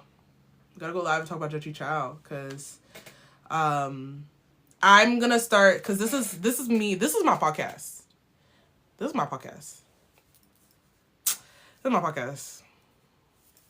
I'm gonna take the recording of this and I'm gonna post it on YouTube and Substack.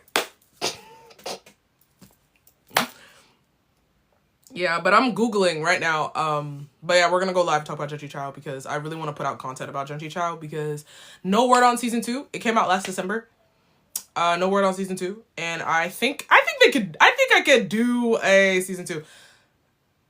I think Jeju Chao could stretch out the story a little bit. But anyways, back to Sinners. So Ryan Coogler influences, I know from Dusk Till Dawn. that whole, whatever. That whole,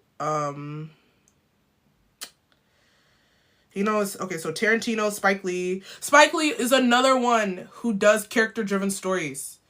So if you've seen Do the Right Thing, that's like a big one. So it makes sense for why because again, at the root, Sinners is a character-driven story. So like, him being inspired by Spike Lee, like Do the Right Thing, like the big thing doesn't happen in Do the Right Thing until what, the third act or the middle of the second act, because that's when was it Bugging Out? I think it's Bugging Out who died in the it's been a minute. It's been like a couple years since I've seen Do the Right Thing, but yeah. Until the big incident, like the big thing, the big moment happens and Do the Right Thing. So again, he might not be inspired by Eastern storytelling. He could be inspired by Western character-driven storytelling. But again, this is a theory, and I can't find anything to back up that theory besides just me analyzing the plot. Because I don't see any Eastern storytellers in his influences, because I'm seeing Quentin Tarantino, I'm seeing John Singleton. John Singleton did Boys in the Hood, I think. I'm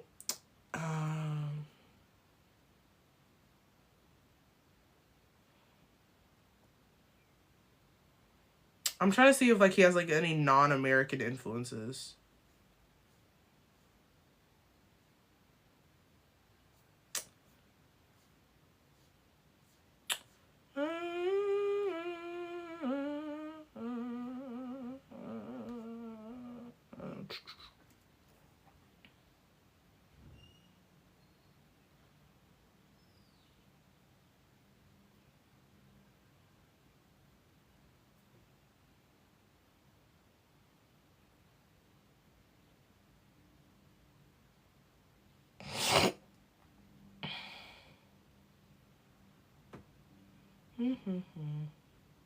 Yeah, I can't find anything on him having like non-American influences.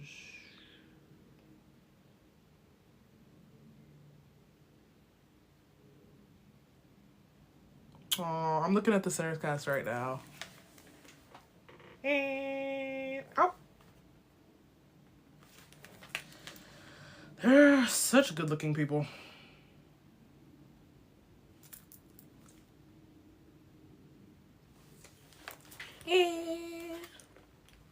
I would love to interview Ryan one day. I want to ask him what his, like, do you have any non-American influences?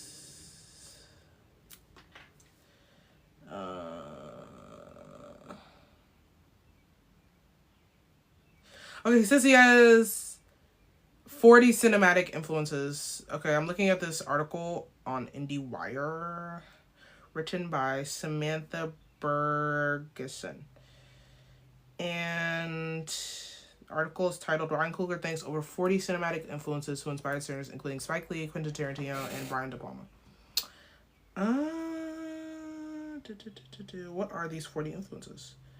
Okay. Spike Lee, John Singleton, Stephen McQueen, Ava DuVernay, Barry Jenkins, Quentin Tarantino, Andrea Arnold, Christopher Nolan, Jordan Peele, John Carpenter, Nia DaCosta, David Cronenberg, Stephen King, the writer, Joel and Ethan Coen, David Lynch, Josh and Benny Safdie, Brian De Palma, Josh and Benny Safdie. Okay, that says that twice. Francis Coppola, Wes Craven, Rian Johnson, and more filmmakers inspire.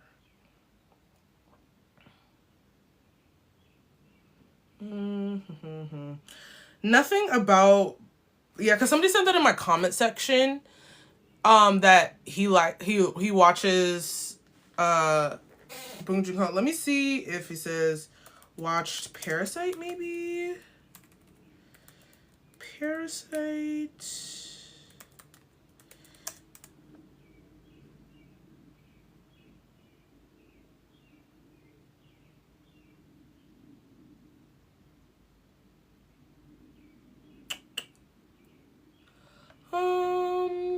Oh, hey, Frankie. But I'm not really seeing anything from any any like Eastern influences. Like I can't find any like source that says that he watches like anything from Korea or Korea, China, Japan, Vietnam, nothing. So no clue. No clue. No clue. No clue. So that's where my theory falls flat.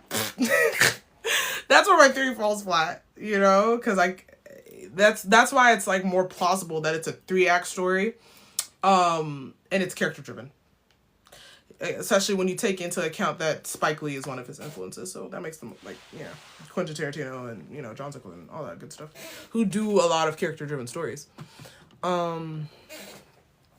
Yeah. Okay, now what's next is we're gonna talk about the West African storytelling that I was talking about, the formula. So, I believe Ryan Coogler is a griot. For those who don't know, a griot is a West African term, but it's found its way to the Americas. Like, anybody of West African origin, I mean, literally anybody could be a griot, even if you're white, but it's generally we're talking about people of African descent, or we're talking about griots. So it's a West African term, and it originated, and it was mentioned in the movie. Which movie? I know it's in Shuri's AI intelligence is named griot. But yeah, a griot is a West African storyteller, who is a historian. It could be also be a musician. And it's an oral historian, specifically an oral historian. And a griot's job is to know all of the history of said village, kingdom, whatever, and they present it to the people so they can learn. So my father, the reason why I even said Ryan Coogler is a griot is because of my dad, and because I was also researching West African storytelling techniques, and they bring up griots. My dad, I asked him to tell me Cameroonian stories because I'm from Cameroon. And I asked him to tell me Cameroonian stories, and he was telling me a couple of them, and he was like, oh, yeah, they used to sit us down when we were kids, and they would tell us stories, because the purpose of telling stories would be because of, to entertain, to tell a lesson, because a lot of African stories are about telling lessons. Sinners, the intro mentions the term griot. Okay, I'd have to watch that intro again. And since obviously Ryan Coogler is the main storyteller behind Sinners, he uses all of these different techniques that griots do to tell the story, because he uses music, he uses repetition, he uses there's lessons within the story, because a lot, and then there's also just plain entertainment, there's comedy and all these things. So yeah, I told my dad to tell me stories, and he was telling me yeah, there's griot. So my dad's a griot, I'm a griot, my grandmother's a griot, my dad's mom is a griot, and they all just tell stories, because that's the main thing. They tell stories and they tell history, and through Sinners you're watching a lot of history. Let's do characteristics of a griot.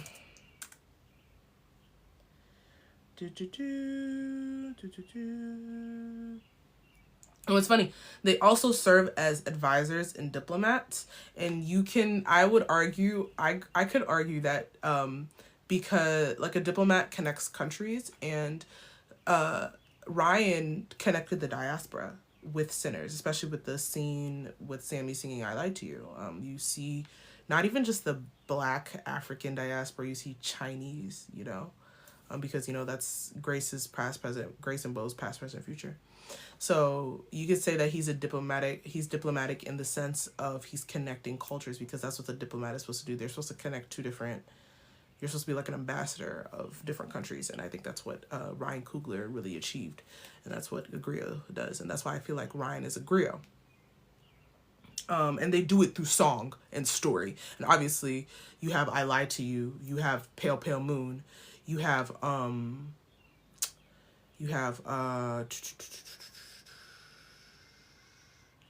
Last Time I Seen the Sun, and then you have you have Delta playing the piano, playing the harmonica. So the story is told with song. It's not a musical, but it's told with song, because obviously, again, remember, you saw how I went through Pale Pale Moon. If you remember how I went through Pale Pale Moon, if you see how I went through Pale Pale Moon, you see how the story is told through Pale Pale Moon. There's a story within the lyrics of Pale Pale Moon if you go and read the lyrics. I really suggest reading the lyrics on Genius and like making your own interpretation, because again, this is just my interpretation of things. My interpretation is not the way, it's just one of them. Let's see. Let me just tell all the things a griot does. Griot tells history. So obviously there's a lot of historical things. Like a lot of things people didn't know is like Chinese people in the Mississippi Delta. So I personally didn't know that Chinese people were in the Mississippi Delta, like specifically, but I did know Chinese people were all over the United States in that time period, because there are 10th generation Chinese people in America living right now. They've been here since like the Gold Rush, even before the Gold Rush, actually. Chinese people have been in America for a very, very long time. There's a deep history there. But a lot of people don't know that. So there's like the historian, there's the teacher, that is Ryan Coogler. By making Sinners a diverse story, by making it accurate, by making it historically accurate, he's showing his skill as a griot, because that is a griot's job. Because a griot is a job. A griot is a job.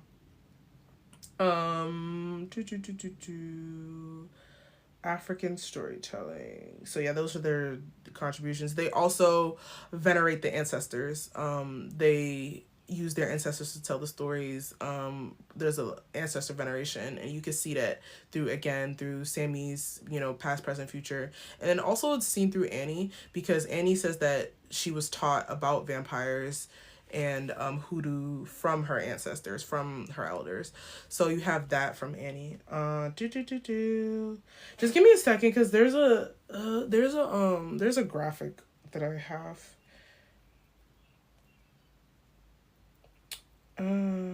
Genealogist. Ba ba ba ba ba ba.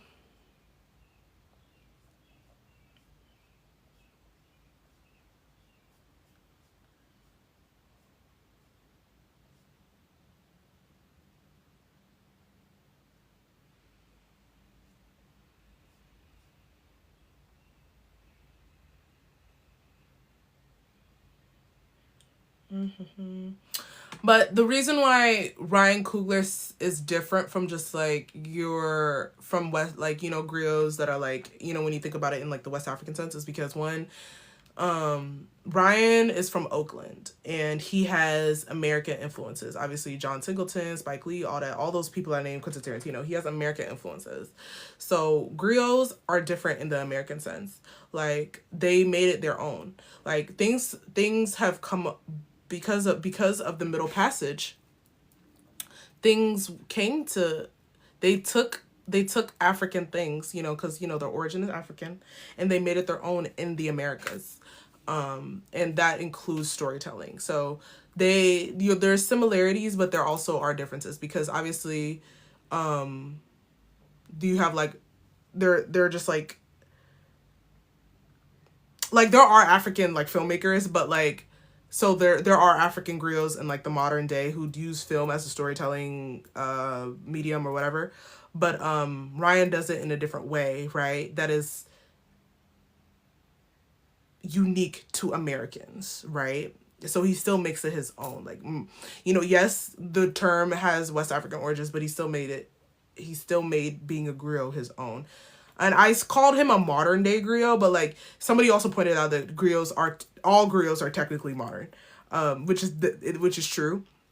But I call him a modern day griot because it's like griots, like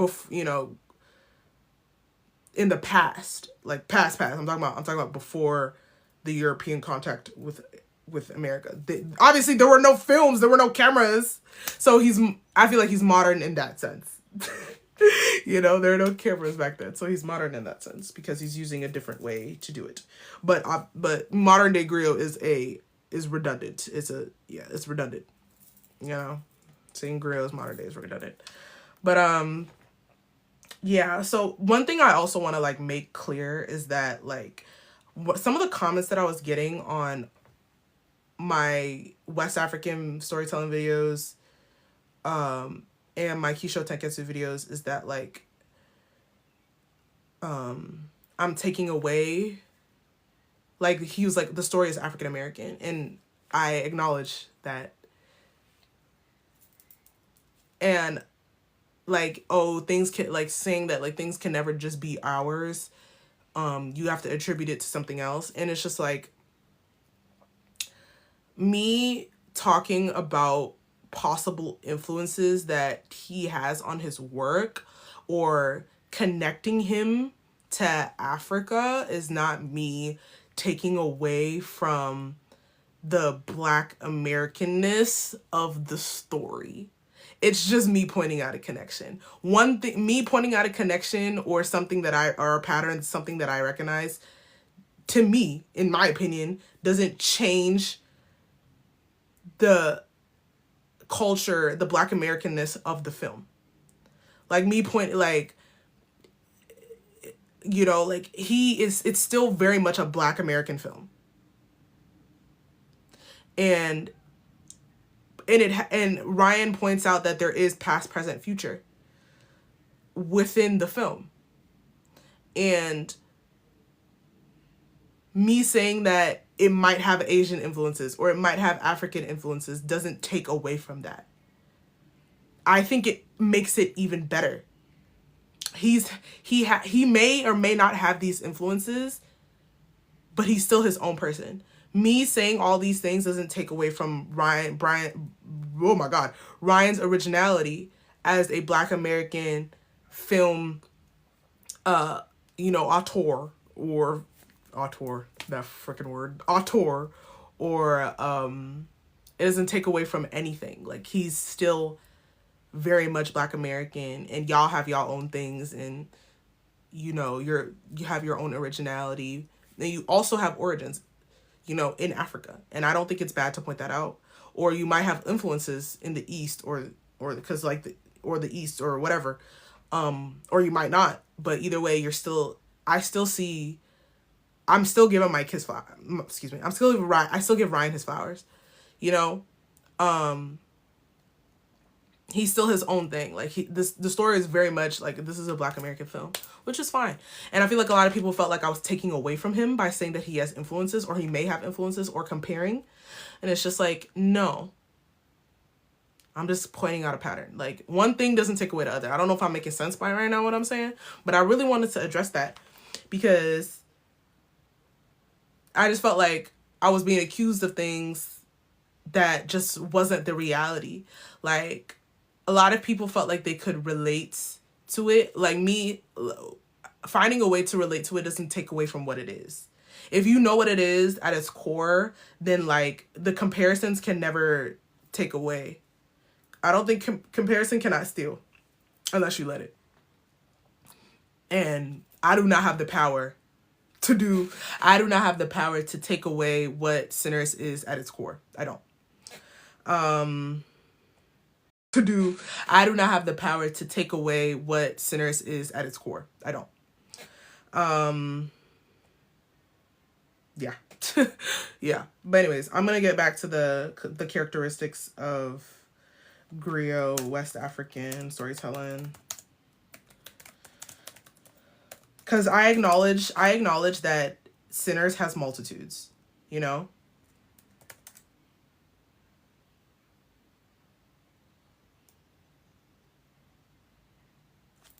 I don't know if what I just said made any type of sense, but whatever.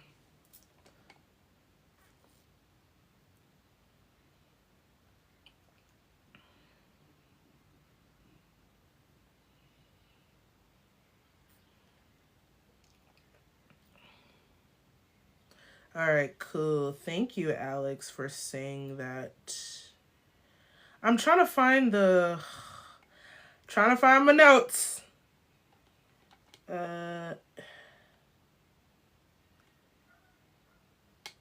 know what's funny?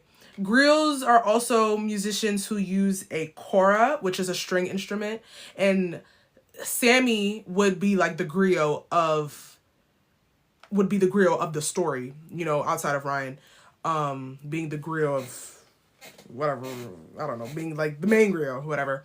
But since Sammy used the guitar to connect the past, present, and future, and griots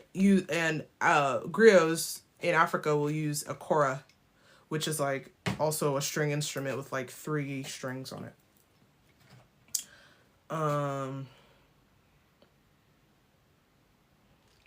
And they use that to tell stories. And that's what Sammy was doing. Sammy was telling the story about how like his dad sort of doesn't accept him, so he lies. So to make him happy.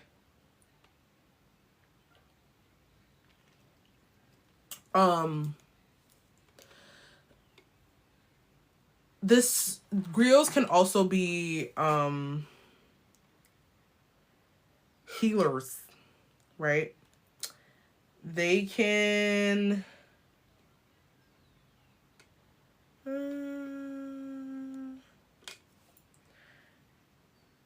you know what's funny?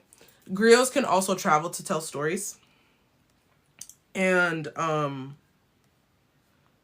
it's funny because Sammy left the Mississippi Delta and to play his song.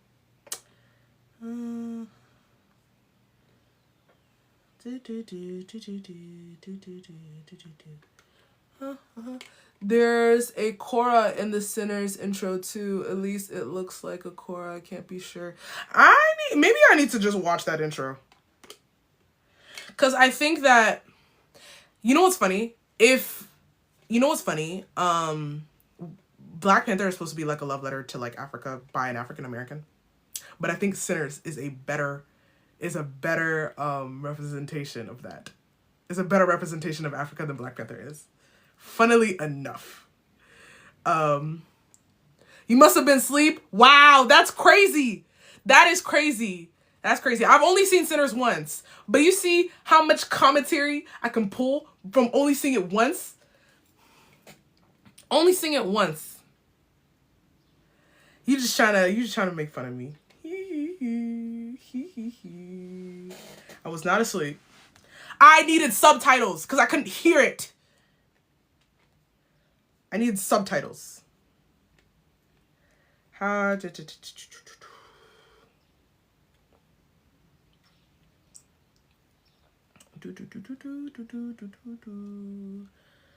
Everybody can agree that,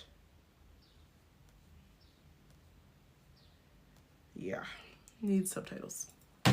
But I think I might have a screenshot. Oh God, how do I? Oh, this thing is just so weird to use. Hold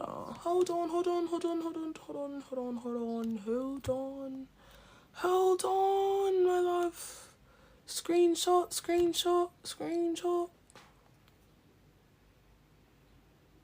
Aha. Okay. Because I'm gonna go through all of these. Because in my Instagram post, I didn't go through all of these. So I'm gonna go through all of these. Yeah. You guys will go through all of these.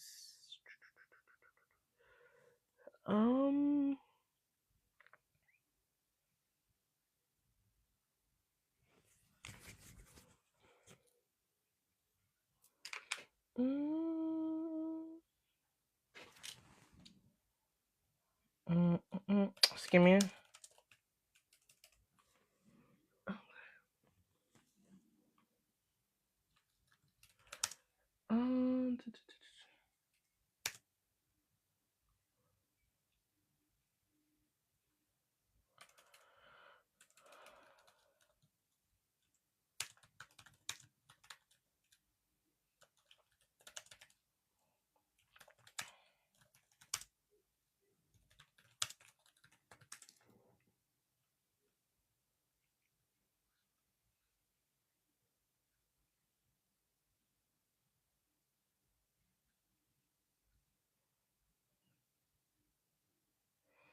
Okay.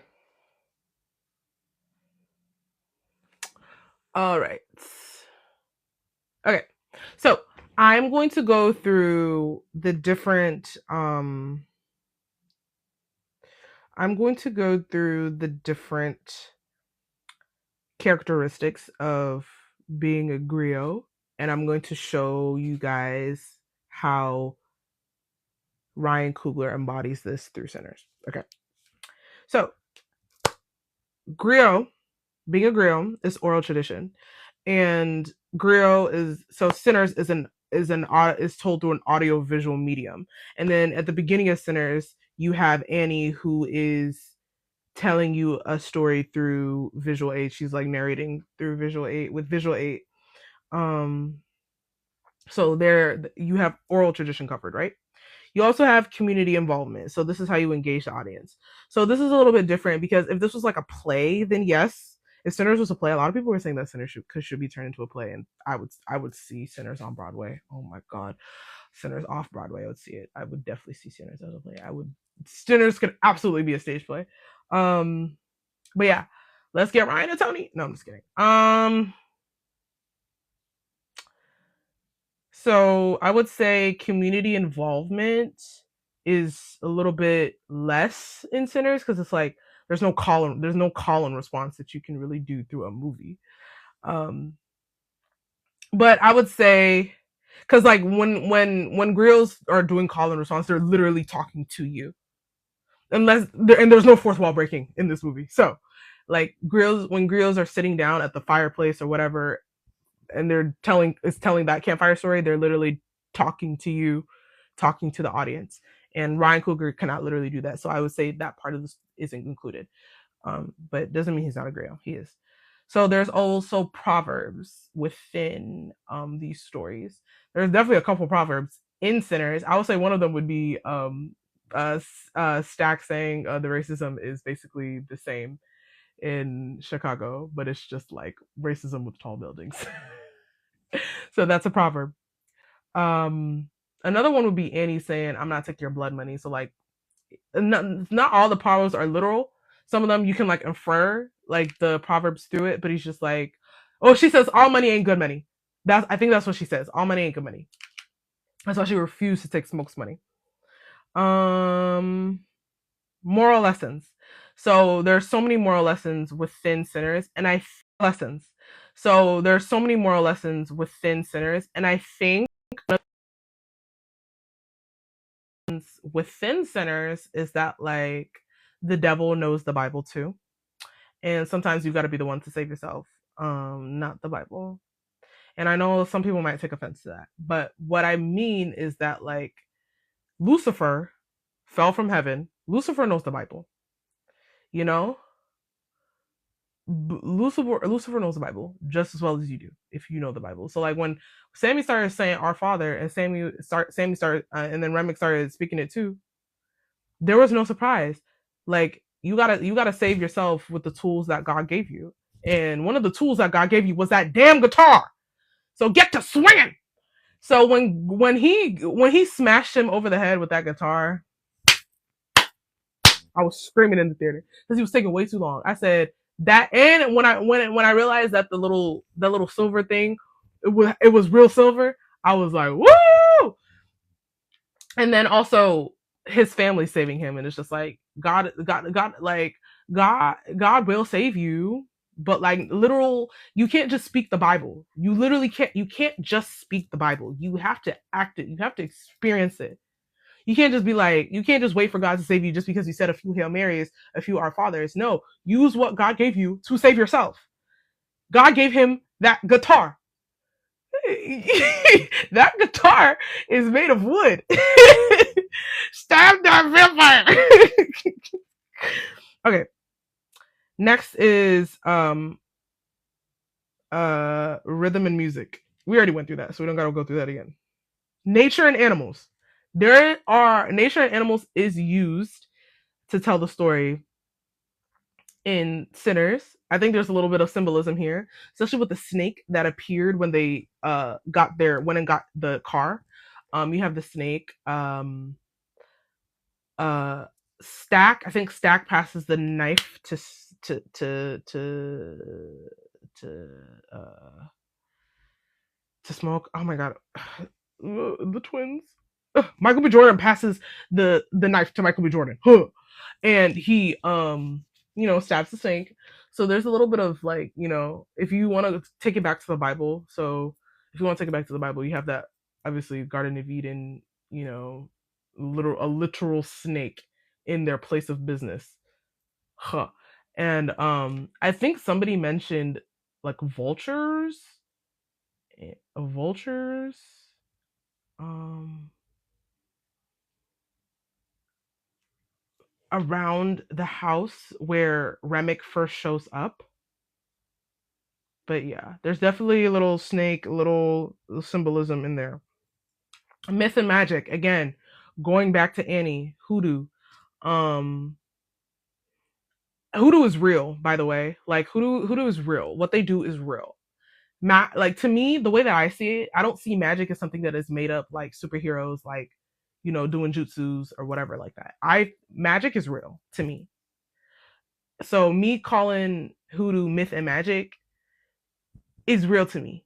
When I like putting roots on people, a mojo bag.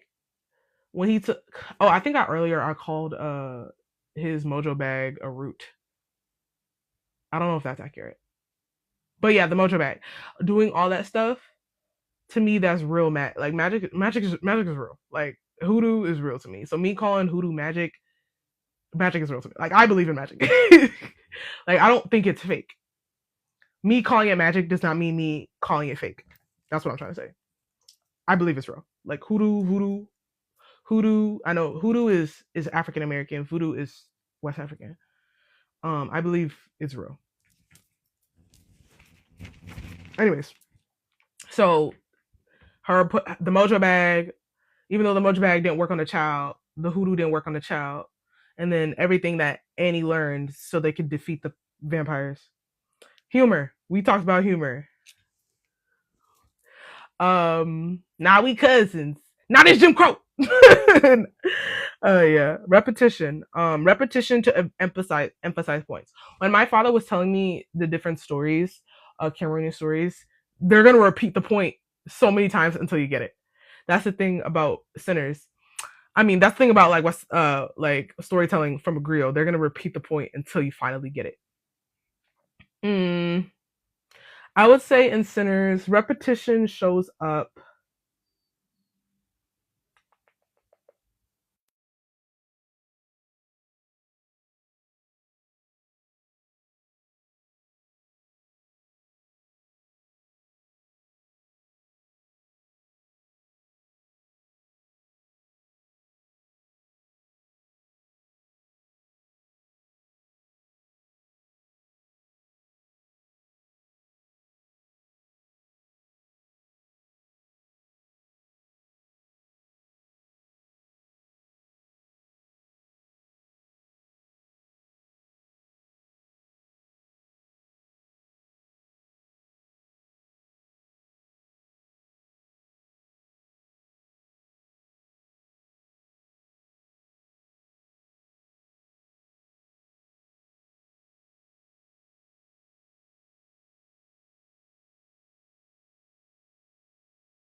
What was the last thing you heard?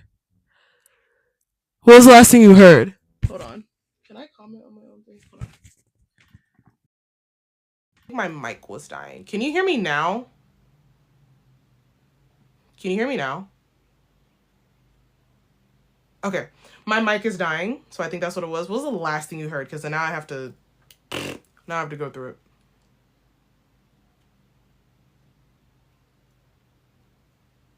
Now I gotta go through it. So I gotta go back and show you heard everything.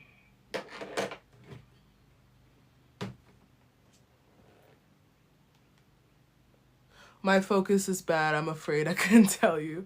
Okay. Oh, damn. Now I'm like, I don't know where to go. Because if this doesn't pick up on the audio, I'm like, oh. Couldn't tell you. Okay, did you hear me talk about myth and magic? It was like 40 seconds. Oh, that's not bad. Did you hear me talk about myth and magic?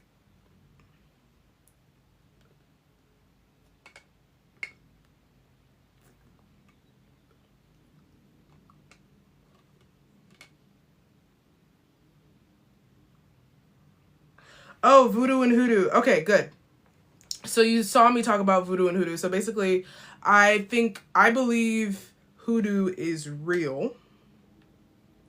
I see hoodoo as magic, but I don't think magic is not real. I think magic is real.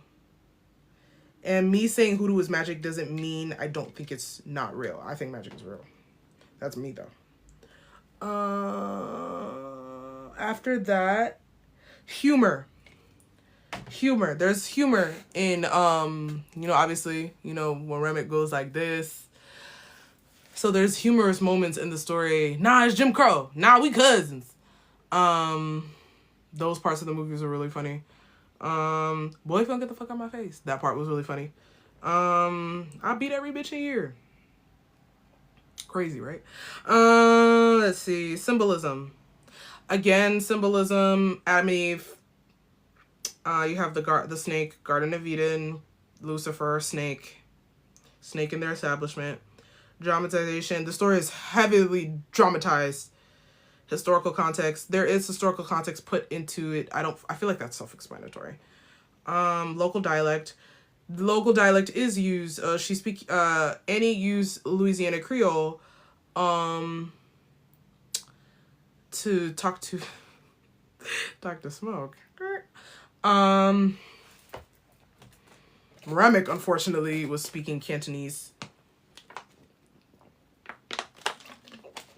That white devil? Visual aids. Obviously, this is an audio-visual medium. Life and death. Doesn't shy away from themes of life and death. They are part of the human experience and audience. Yeah. So, the story obviously talks about life and death and if there's freedom in being undead. Respect for elders. Annie respecting her elders by using their teachings. Conflict and resolution. There's obviously a conflict and resolution. And spirituality, again, that just goes back to hoodoo. Believing in something. Believing in a higher power. I believe Smoke, what's funny enough, Smoke and Stack believe in a higher power, and that higher power is money. They believe in the power of money. So that is basically the characteristics of West African storytelling, or characteristics of a griot. And I think Ryan uses all of that to his advantage, or most of it, majority of it, in Sinners. And that is really most of what I had to say. That, like, genuinely, that is most of what I had to say. I feel like I don't have anything else to say. Do you guys have questions? Let me go back to my notes. Let me see if I do have anything else. Because I feel like I told you what Sinners looks like in a 3-act structure. I think I sort of talked about, like, Western storytelling isn't... Oh, one thing I do want to harp on. Western storytelling isn't inherently better or worse than Eastern storytelling. Remember, it's about the how. How is the story? How are the stories told? Is it told in an interesting way? Are the characters compelling? Is the world building good? Because all storytelling formulas, techniques involve world building, involve character building, and all this stuff. How is it better? I don't think we should act like, oh yeah, Sinners is good because it uses Kisho Tenketsu. How does it use Kisho Kentetsu? Right? Does it use it in a good way? Because not all Eastern stories are good. There are plenty of animes that I don't like. Plenty of manhwas that are like, to me. So it's all about the how. Because I feel like sometimes we get caught up in, like, a little bit of bashing when it comes to Western stories, because it's so popular, it's, like, easy to hate on. Like, so a lot of people in my comment section at least, like, yeah, that's why it's so much, like, that's why I like Eastern, that's why I prefer Eastern stories. No, it's like, the using the storytelling type doesn't make it better or worse, you know? Both storytelling types are valid. It's just how do you use it? If you feel like Easterners are better storytellers because of how they use it, that's fine. If you feel like they're better because inherently the storytelling formula is just better than the Western storytelling formula, I feel like that's not really valid. Because again, it's just the how. How do you tell these stories? Because me personally, I actually prefer like a lot of Western stories, but not because they're Western, but because the quantity and the quality of the stories, I just prefer like Western stories a lot more, you know, because of how they're told. I prefer how they do it. But honestly, it might be equal. I don't even want to say that. Right? Who's telling the story? Who's funding the story? Like what's the product? You know, because to me, honestly, it doesn't matter. I don't even think it's accurate for me to even say I prefer Western stories to Eastern stories, because honestly, if a story is good, it's good. I don't really care who or what it comes from.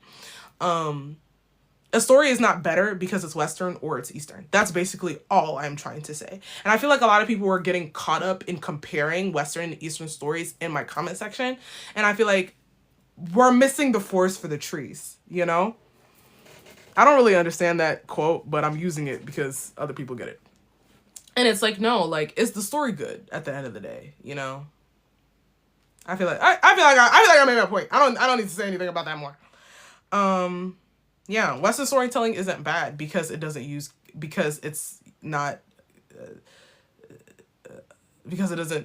usually not character driven. There are a lot of character driven, like Martin Scorsese, Francis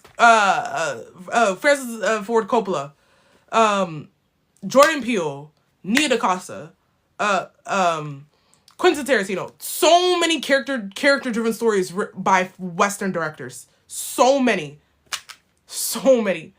Like if you really want to get into it, I think what a lot of people are articulating is that they like character driven stories that have like a big plot. And a lot of you kind of have to search for it, because a lot of the stories that get pushed out that are super popular, super mainstream, super accessible are plot driven stories, like Jurassic Park or Avengers movies, the MCU. Like, you know, a lot of these are plot driven stories. But a movie like the Batman, it's like both. It's like a mix of both, where it's plot and character driven, like, and it's kind of equal. And it's kind of equal. Christopher Nolan, that's like another storyteller. But yeah, so it's really about, is the story good? I don't care if it's plot driven or if it's character driven. Is the story good? It's not even if the story's good. Is the story entertaining? Because entertaining, a lot of people confuse entertainment with good, and it's like, no, a story could be ass. A story could be straight ass, but it could be so entertaining, and I would still like it. So, but I think Sinners is all of the above. Sinners is entertaining. It's well written, good character driven. It's character driven, not really plot driven. But it has like a big plot explosion at the end. So, like, that's why I really love Sinners, because it's like all of the above. That's what an amazing story does. An amazing story does all of the above. You know, it's not just entertaining. It's literally everything. That's what Sinners is to me. It's everything. It has so many good characteristics of a good story. Because at the base, I feel like you need to entertain me. Like, I'm not hard to please at all. I'm not hard to please. But Ryan Coogler, because he's an excellent storyteller, he goes the extra mile. He does the world building. He does the music. He does the this. He does the that. That's what makes Sinners such a good story. Sinners is not a good story because of the formula he uses. It's because of how he uses the formula. Conclusion. Yeah. So, okay, I'm gonna wrap this up because, one, I'm hungry, I'm thirsty, I'm everything. I need to go watch my other shows. First of all, thank you, Alex. Thank you, Onyewuchi. Thank you, Dre, who was in here. Thank you for Kayana. She was in here a little bit. Thank you for all the people who stayed and watched. Because this is my podcast. This is the working title is the JCU Presents. In the future, I hope to collab with other, analyzers, whatever, so we can go live and talk about this stuff.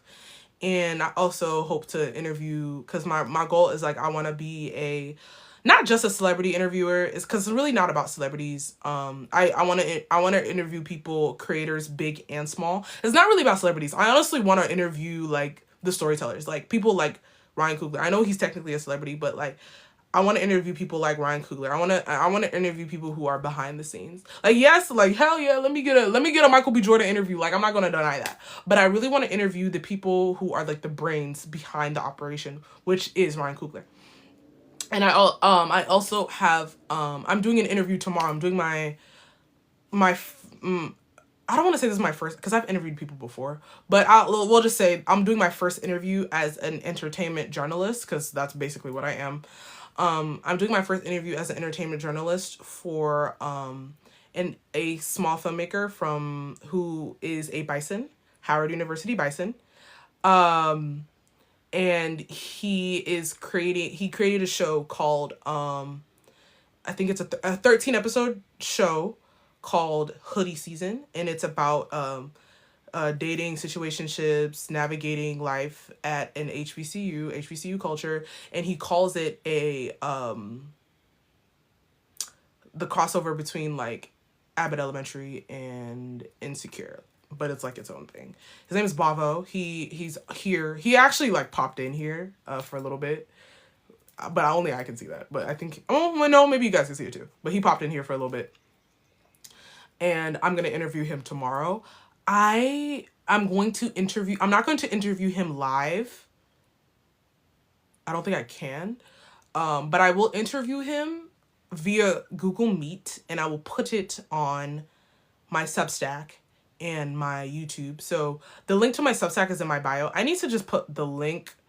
I need to do a link tree. I need to reorganize my link tree so everybody could just see everything. But yeah, so I'll be doing interviews of, basically my goal is to interview creators so I can understand their creative process and just, like, understand the films that I talk about, the film and TV that I talk about. So that's my goal. And they don't necessarily have to be famous. But yeah, they don't necessarily have to be famous, but some of the people I want to interview are famous. So yeah, but yeah. So that's what this channel, so that's what this channel is really about. To die, so I gotta wrap this up. But yeah, so this has been working title JCU Presents, and we talked about Sinners, the storytelling structure of Sinners, the 4-act structure, the 3-act structure, West African storytelling techniques, Ryan Coogler being a griot, everything. Thank you guys so much for coming. You guys can follow me here on TikTok, _@ _ the JCU on all social media. Subscribe to my Substack, my YouTube, everything. Oh, and if you want to support me, cause this is my job. This is my job now. This is my job, whatever. If you want to support me, you can Cashapp me, $Jeannema. And you can Cashapp me if you just want to Cashapp me, or if you want me to review something or analyze something, you can Cashapp me. And I think my PayPal, I don't even remember what my PayPal is. Whatever. I'm just giving my Cashapp. If you want to support me that way, if you just want to send me money, you can do that. If you want to pay me to analyze something like a movie or whatever, you can do that as well. Cause I don't charge for my content, but if you want to just, like, support me in that way, cause I'm doing this blindly. I'm not going to school. I'm doing this blindly and independently. So if you guys want to support me in that way, you can. So my name is Jay. I don't think I ever said that. My name is Jay, Jmsamuto, and this is the J Cinematic Universe. And yeah, this is our first Substack / YouTube post. So thank everybody for watching. And if you're not watching this live, thank you for making it this far. And watching this. I appreciate all of you. And so the next video will be the interview I just talked about.